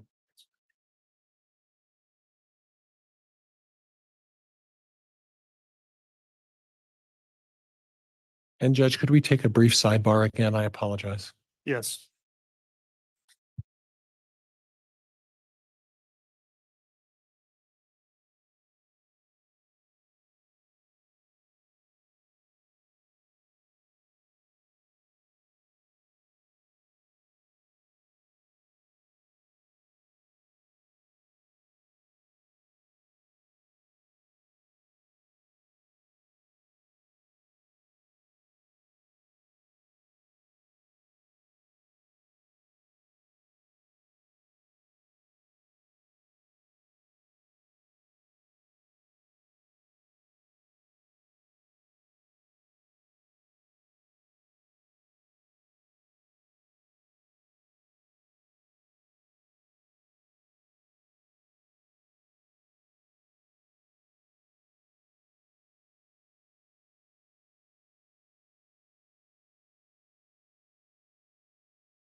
All right, at this time, after sidebar with council, we were talking about scheduling again. How we're going to proceed at this point is I am going to have the public excused from the courtroom. We are going to discuss some scheduling matters in the presence of the jury, but outside of the presence of the public. And so we'll take that up next.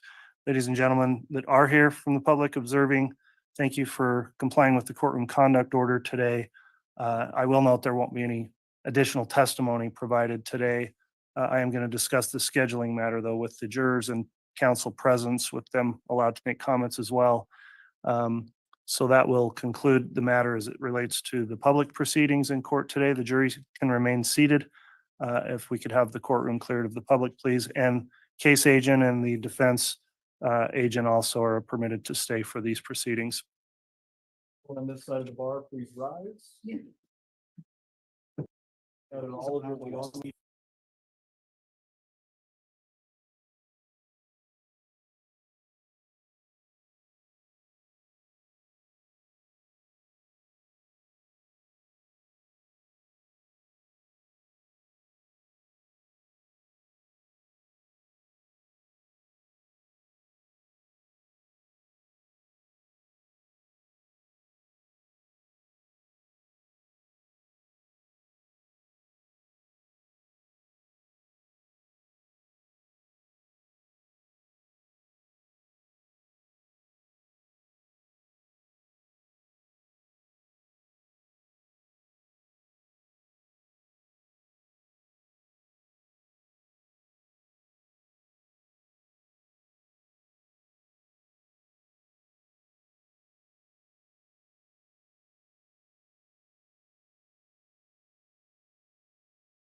Thank you. Please be seated.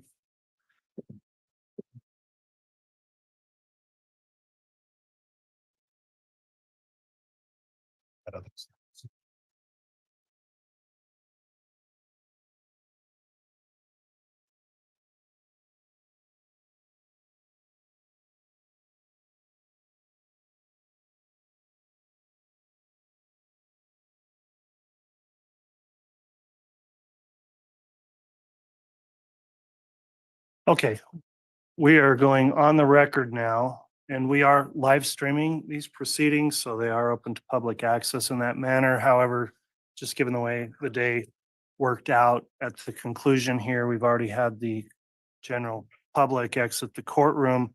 And for efficiency to take these matters up and also for security, where the defendant is remaining present here, we are going to conduct these hearings on the live stream, but not permit public access, as this will conclude the day as well. So what the court has before it is a motion to reconsider state's motion in limine related to UPT insurance, quote unquote, filed May 22nd by the state. And at issue is a previous ruling on a motion in limine.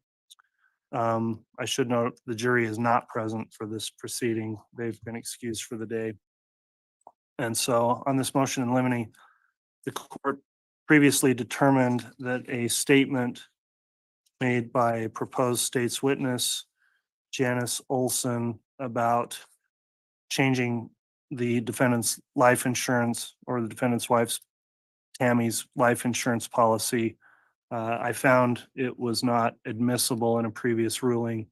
And based on additional testimony now, the state is requesting that I revisit the ruling as it concerns the state's potential rebuttal. And so I will hear argument on the motion. Mr. Wixom, I understand, will argue it. And I have allowed the defense an opportunity to review the motion, and we'll hear argument in opposition if there is any. So Mr. Wixom, please submit your argument as it relates to this motion to reconsider the motion in limine. Thank you, Your Honor. May I remain seated? Yes. Thank you. Your Honor, I again will attempt to be brief. I think the court is very familiar with the arguments made in the prior brief. I do point back to those points of law and authorities. Could you pull the mic up a little closer? Certainly, Judge. Much better, thank you. Yeah, you betcha.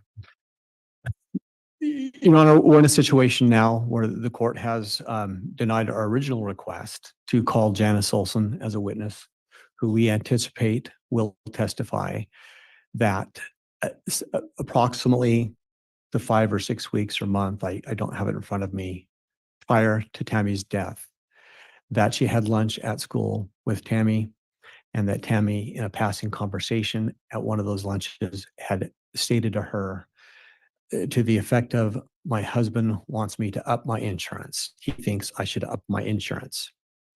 And then, of course, we have an admitted exhibit as to a life insurance policy that did bear the signature of Tammy and Chad Daybell. As I recall, the date of that application was the 8th of September of 2019.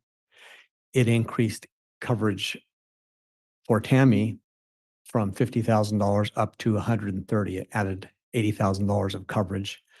There also, as I recall, may have been some request in it to add Mr. Daybell to the policy. All right, Mr. Wixom, though, before going back, there's a quote in your motion, and that was in the previous motion. You read the first of that, and I'd like you to go back again with the entire quote in context there, because I think the rest of the context does matter in the court's decision here. Certainly. You bet, Judge. So please review again on the record the comment you're requesting from the beginning to the end of those quotes on the middle of page 2. Will do. Sorry, I just have to call it back up here quickly. So, Judge, the proposed statement that we would intend to admit would come from Ms. Olson testifying, and we believe she would testify to the effect of, quote, she'd just say, I think she's referencing Tammy, she'd just say, my husband thinks I should up my insurance here at the end of my career. You know, before I retire, He's thinking I should up my insurance. Okay, thank you. You betcha, Your Honor. So back to that, Judge, we know that there's an admitted exhibit now where in fact an application was submitted, insurance was upped, and approximately 5 to 6 weeks after that, Tammy was dead. So the court had originally denied our request to have that admitted through Ms. Olson. What's changed from the state's perspective, Your Honor, now is that yesterday, I think is Monday, I'm sorry, when Emma Daybell was called, she was questioned by the defense, specifically asked a couple of questions that have been included on the transcript that we have attached to our motion. And in that transcript, it demonstrates for the court that defense counsel asked Emma about the meeting that both Emma and Tammy had with, I believe it was Taylor Ballard from the insurance company that year, about the benefits. And he asked her a couple of times, very specifically, whether or not she knew if her mother had any conversations with her husband about increasing the insurance. I believe that was asked twice. I'm referencing page 4 and 5 of the partial transcript. Excuse me. The question was, beginning at line 7 on page 4, are you aware as to whether or not your mother consulted with the insurance company, with your father, prior to upping her insurance on that meeting day with Taylor Ballard? Ms. Blake objected, called for speculation. The court overruled. And then Mr. Pryor again asked, are you aware of whether or not your mother consulted with your father on that day to up her insurance? Ms. Blake objected as to hearsay. It was overruled. And then Mr. Pryor indicated that there could be an answer. Emma said, we were sitting at a table and filled out the paperwork together. We both signed to take out more life insurance on ourselves, and we did not consult with our husbands. Next question, at that point, did you take up the maximum amount of insurance that you could purchase at that point? Emma answered, I did not, because I could not afford it. I later did. Next question, okay, at the next period. Answer, yes. Last question from Mr. Pryor on this issue. But it's your understanding that without discussing it with your father, your mother elected to up her insurance to the maximum amount. Her answer was, I saw her check that box on the paper. So, Your Honor, the state believes that the defense has effectively opened the door to the relevancy of whether or not Tammy did in fact talk to her husband about the need to up the insurance. We believe that it's now relevant. We believe, like we had noted in our motion before, her statements would come in over any hearsay objection under Rule 803(3) as a state of mind exception. And certainly they've already been allowed to be testified to. That this issue has been testified to now by the defense. So there won't be any prejudice against the defense in trying to match the evidence because they've already introduced evidence on the issue and called a witness and questioned her about it. So without belaboring it further, Judge, unless you have questions, we do believe that it's now, the door's been opened and the state should be allowed to offer the evidence. All right, thank you, Mr. Wixom. I don't have any further questions. Mr. Pryor, if you'd like to offer any argument if there's an opposition. Judge, there is opposition, Judge, and the context of that is simply the words at the very end, before I retire.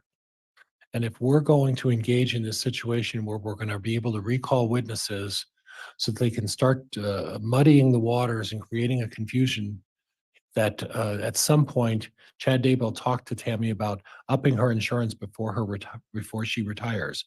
There was no indication of when she was going to retire, how she was going to retire. And quite frankly, Judge, I don't think this falls under the state of mind exception to the hearsay rule. And the fact is that it wasn't at the present state of mind, and there is no indication from that statement that the insurance was going to be upped on that particular cycle. There is no indication when she was going to do it. And I question whether that comment or that discussion ever took place, but that's for cross-examination. Should the court even consider allowing this? But Judge, if we're going to start engaging in a policy where we're going to start saying the state, because now there's one minute statement that seems to suggest something other than what they're saying, and that's going to allow them to reopen, you're going to open the door to the state coming back and basically relitigating their case for another, 2 or 3, 4 days, going every little statement that they think they can gain some mileage by doing this.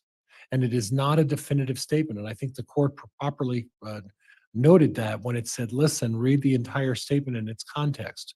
Before I retire. All right, Mr. Wixom, I get, there's of course the initial hurdle of relevancy under Rule 401. And I understanding your argument about opening a door and letting this in. I guess one extra question I would have is the source of this proposed statement, because there can be a proffer of here's what we think a witness is going to say. And this is a very specific statement, as if it's quoted from somewhere. And so I don't know if that's taken from an interview. I don't know where the statement came from. And in determining relevancy, and I may have to have an offer or well, before I get there, what is the source of this proposed statement that's so specific in the quotes? Certainly, Judge. The source is one, the written report of Detective Bruce Mattingly, who did an interview, and there's also a recording of that interview. In my prior motion, I had referenced an offer to the court, should the court want to review that, just to avoid any question about what exactly was said by our prospective witness. And I'm happy to provide that if the court would wish to review that. Okay, well, I appreciate you clarifying or clearing that up, clarifying it. That was a long time ago. This has been a long trial, but I do recall the issue. And again, I wanted to determine where that statement was coming from. So the court's noted the objections as indicated both for hearsay or for relevancy. The court would note that under Idaho Rule of Evidence 401, the standard is pretty broad there. Evidence is relevant if A, it has any tendency to make a fact more or less probable than it would be without the evidence, and B, the fact is of consequence in determining the action. When I look at this statement, while I still question the weight of that with the comment saying before the end of the career in a place where she had not worked long and there wasn't, I agree with the defense, there was no testimony about when or if she was planning on retiring. I still think this gets past the 401 relevancy test, that there may be some tendency to make a fact more or less probable. And so with that any tendency language, we get past 401 in the court's view.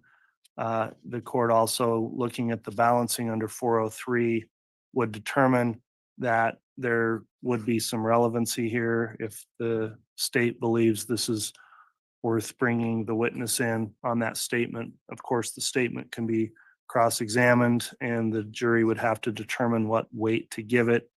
In terms of the hearsay, I have looked at that, and so it's essentially a hearsay within hearsay statement where the proffered testimony would be a person overhearing what Tammy Daybell said Chad was saying, and Chad being Mr. Daybell, the defendant. So his hearsay gets around the hearsay issue because he is the defendant in this case, and it's charged as part of a conspiracy, and a statement in furtherance of is what the rationale would be of the state.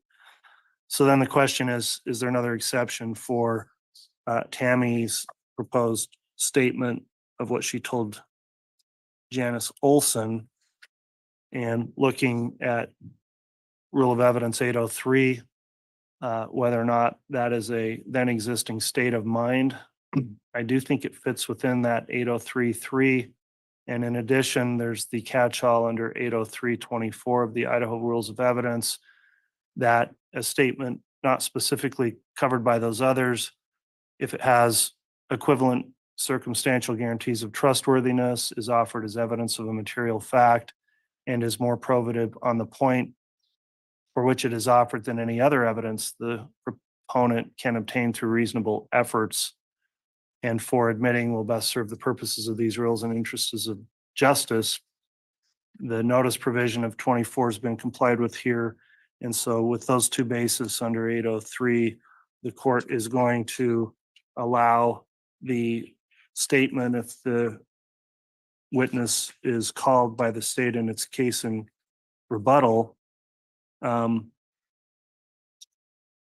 So the previous ruling then, and this is specifically not because anything changed other than what has changed again is the opening of the door through the testimony of Emma Murray, who specifically did testify right on point with the issue, talking about signing the life insurance and that quote, "We did not consult with our husbands." So I think the state's allowed an opportunity to rebut that now that the issue's been brought up in the defense case in chief. And so looking at the rules of evidence under both 400s and 800s with hearsay and relevance, the court is going to grant the motion and will permit the witness to testify as to that fact. Judge, as an instruction, am I to understand that because this is rebuttal, the state is limited to the question of what this statement encompasses? Is that the scope of what they're going to be allowed to delve into? Well, on rebuttal on the scope, I don't know right now what they intend to get from the witness. She'll have to follow the procedure of any other rebuttal witness and be limited in scope to what rebuttal would normally allow. But this expansion would be overturning the previous ruling on the motion in limine to permit that specific statement. So I think it may well be limited to just that, Mr. Wixom. Thank you, Your Honor. At this point, that's all the state intends to do. Given, unless some other issue comes up with opening the door, but we don't anticipate that. Okay. We did want to comment on one further thing, Judge, and I apologize as I sit here. I don't remember, I believe that we've left Ms. Olson under subpoena and she wasn't released, but I don't know for certain. I did want to address that so we don't have a problem with this. Even assuming for argument's sake, she has been released and has watched the trial. I would just argue to Your Honor on this very narrow issue. We'd raised this before with the court. It's documented. The defense has had this. The purpose of the exclusionary order is to prevent influence of testimony. But in this situation, we all knew a long time ago what she would testify to. And so we wouldn't be surprising the defense with it. It's not going to be susceptible to influence. So Well, I'd raise that with the court. And Judge, that's where I would disagree. If Ms. Olson has had an opportunity to discuss this, and it sounds like at least she's been approached by counsel with the possibility of testifying, that would qualify as tainting the witness. And the fact that she has been excused and we're going to allow her to come back is problematic for me. I may have to consider that as she gets here in an in-camera interview, if she has watched, in particular, if she watched that testimony of Emma Murray, which opened the door, and in particular, if she's listening now to this hearing, which is being live streamed, I might tend to agree that she may not be permitted to return because of she wouldn't violate the exclusionary order because she's released from the order. However, I might find it impermissible that it could be seen to have influenced potential testimony. So I would just have to take that matter up when she's called. But that's probably the first things I'd be wondering and asking is whether or not she's listened in on the hearing we're having right now and whether or not she listened in on Emma's testimony, which could potentially raise the issue Mr. Pryor's raised. So I won't make any ruling on that at this time. So that'll be the court's ruling as it relates to the filed motion. All right, moving on then, two other potential witness issues the state wanted to raise as it related to Deputy Cannon, I believe, and Detective Hermosillo. Your Honor, Detective Hermosillo might be the quicker issue to deal with. The state had released Detective Hermosillo. I believe the defense did as well. We would let the court know that Detective Hermosillo has been hypervigilant about not watching any portion of this trial. we feel it necessary now to call him in rebuttal as to some testimony that has now come in. But he's going to come voluntarily, of course, and his representations to us, and we absolutely believe he has not watched any portion of this trial. So we wanted to seek leave of the court, given his release from the subpoenas and the exclusionary order, to be allowed to call him as a rebuttal witness. Okay. Well, I appreciate the parties bringing this up. It's not necessarily any type of a motion. I guess it's just alerting the court and defense that there may be a return of a released witness and whether or not they're permitted to testify or not. Again, witnesses who are released from subpoenas and advised they're no longer under the exclusionary order are not going to be held in violation of the order, whether or not there's some kind of motion to exclude based on potential tainting of their testimony. I think it's just an issue we would have to take up, but I appreciate the proffer. Mr. Wixom, is there any comment on that from the defense, Mr. Pryor? Judge, my concern is this, is that the very witness they're talking about happens to be a law enforcement officer who's involved heavily in this case.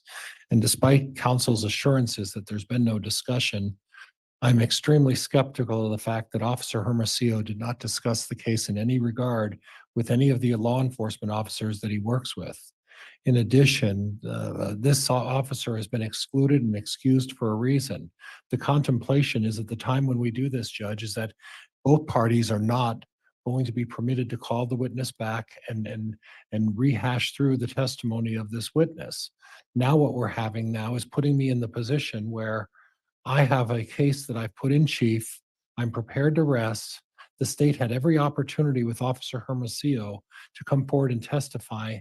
And suddenly now, after I'm preparing to close my case, they're now bringing this witness back who has now been released, and they're going to open the door to a number of issues that, quite frankly, cannot be adequately addressed through cross-examination with Officer Hermosillo. The advantage is clearly in the possession of the prosecuting attorney, in that I'm putting him in a very, very unbalanced position by allowing the court to bend the rule a little bit and say, well, at this point, we'll let this witness in. They want Coulter Cannon in. They want Hermosillo in. I don't know who else they're going to try to get in, Judge, who's been excused. But at the minute you open this door, you're opening the door for them to rehash their entire case in chief. And at that point, Judge, I don't get the liberty of bringing witnesses back and saying, oh, are they telling the truth? Unless this court's going to give me a surbuttal, which I don't think that's going to be the court's ruling. Allowing this to open up creates a number of procedural problems, and just the representation of Officer Hermosillo saying, oh no, I didn't listen to anything, when he's one of the chief officers in this case, I'm not buying it. Okay, well, I will note that as with any witness, witnesses are placed under oath, and it's up to them to tell the truth if they're under oath or not. So the court's certainly not going to draw any kind of inference or conclusion that already I'm determining that the detective would not tell the truth if placed under oath. I understand the concern raised, but that does not rise to the level to me that would disallow a witness to return to the stand. I guess just procedurally, in terms of who gets called back in rebuttal, generally, there are some parameters there. And Mr. Wixom, if you'd like to address the argument of the defense as it relates to Detective Hermosillo, you may. Certainly, Judge, just a couple of quick points. First of all, we would just remind the court and counsel that Detective Hermosillo was the case agent in the prior case and sat through all of that trial. So he's already heard from the bulk of the witnesses in this case and their very specific testimony, although he has and continues to represent, and the state believes him when he says he has not watched any portion of this trial. Judge, the argument about just calling back witnesses, first of all, we've only brought these few witnesses to your attention that we're requesting. We anticipate our rebuttal case will take a day and a half, perhaps 2 days. It's a very small number of witnesses. Any defense in any case has to understand, and does understand, that the prosecution has a rebuttal right. We do understand that with that rebuttal right and recalling of witnesses, We have to keep it narrow and focused to things that were brought up in the defense's case in chief, which is exactly what we intend to do. We have no intention of going outside the scope of what was raised in the defense's case in chief. So those are our understood parameters. If the court allows this, we do believe that Detective Hermosillo will testify under oath truthfully. He hasn't been influenced. And we do intend to keep all of our rebuttal witnesses isolated to responding to evidence brought up in the case in chief and keep it under that scope. Judge, that hasn't been responsive to the court's inquiry as to the direction he was going to go in on cross-examination. Well, yeah, I really think I don't have a ripe issue before me to decide at this point. If you call somebody and there's a reason to move to exclude or not permit their testimony, I'll rule on that. I mean, motions in limine are helpful in alerting the court to matters that may come up to think about or rule upon to not waste your time. But I don't think I have that here. If he's recalled and there's some reason the defense thinks he shouldn't testify, I can hear argument on that outside the jury's presence, of course, and I will if a motion's made. Otherwise, I'm not prepared to sit here and make a ruling and say he can or cannot testify. So that's the court's final comment on the issue on that witness. As it relates to Deputy Cannon, are we just wandering into the same type of what I think is sort of requesting a provisional ruling without a motion here? Yes, Judge, he might be a more difficult situation for the state. And so Okay, well, I'll keep that in mind, and the best I could say is if there is a specific matter, discuss it with the defense, and if there's a motion with some specifics or particulars that the defense thinks should disallow recall of that witness or any other, bring it up, and I will try to take that up outside the presence of the jurors so they're not waiting, but I am not inclined to make any other rulings at this point without motions pending before me. So we'll go ahead and leave off for today. Be back on the record with the proposed schedule we have tomorrow. And if there's nothing further, then we'll be in recess at this time. Thank you. Judge. Hold on.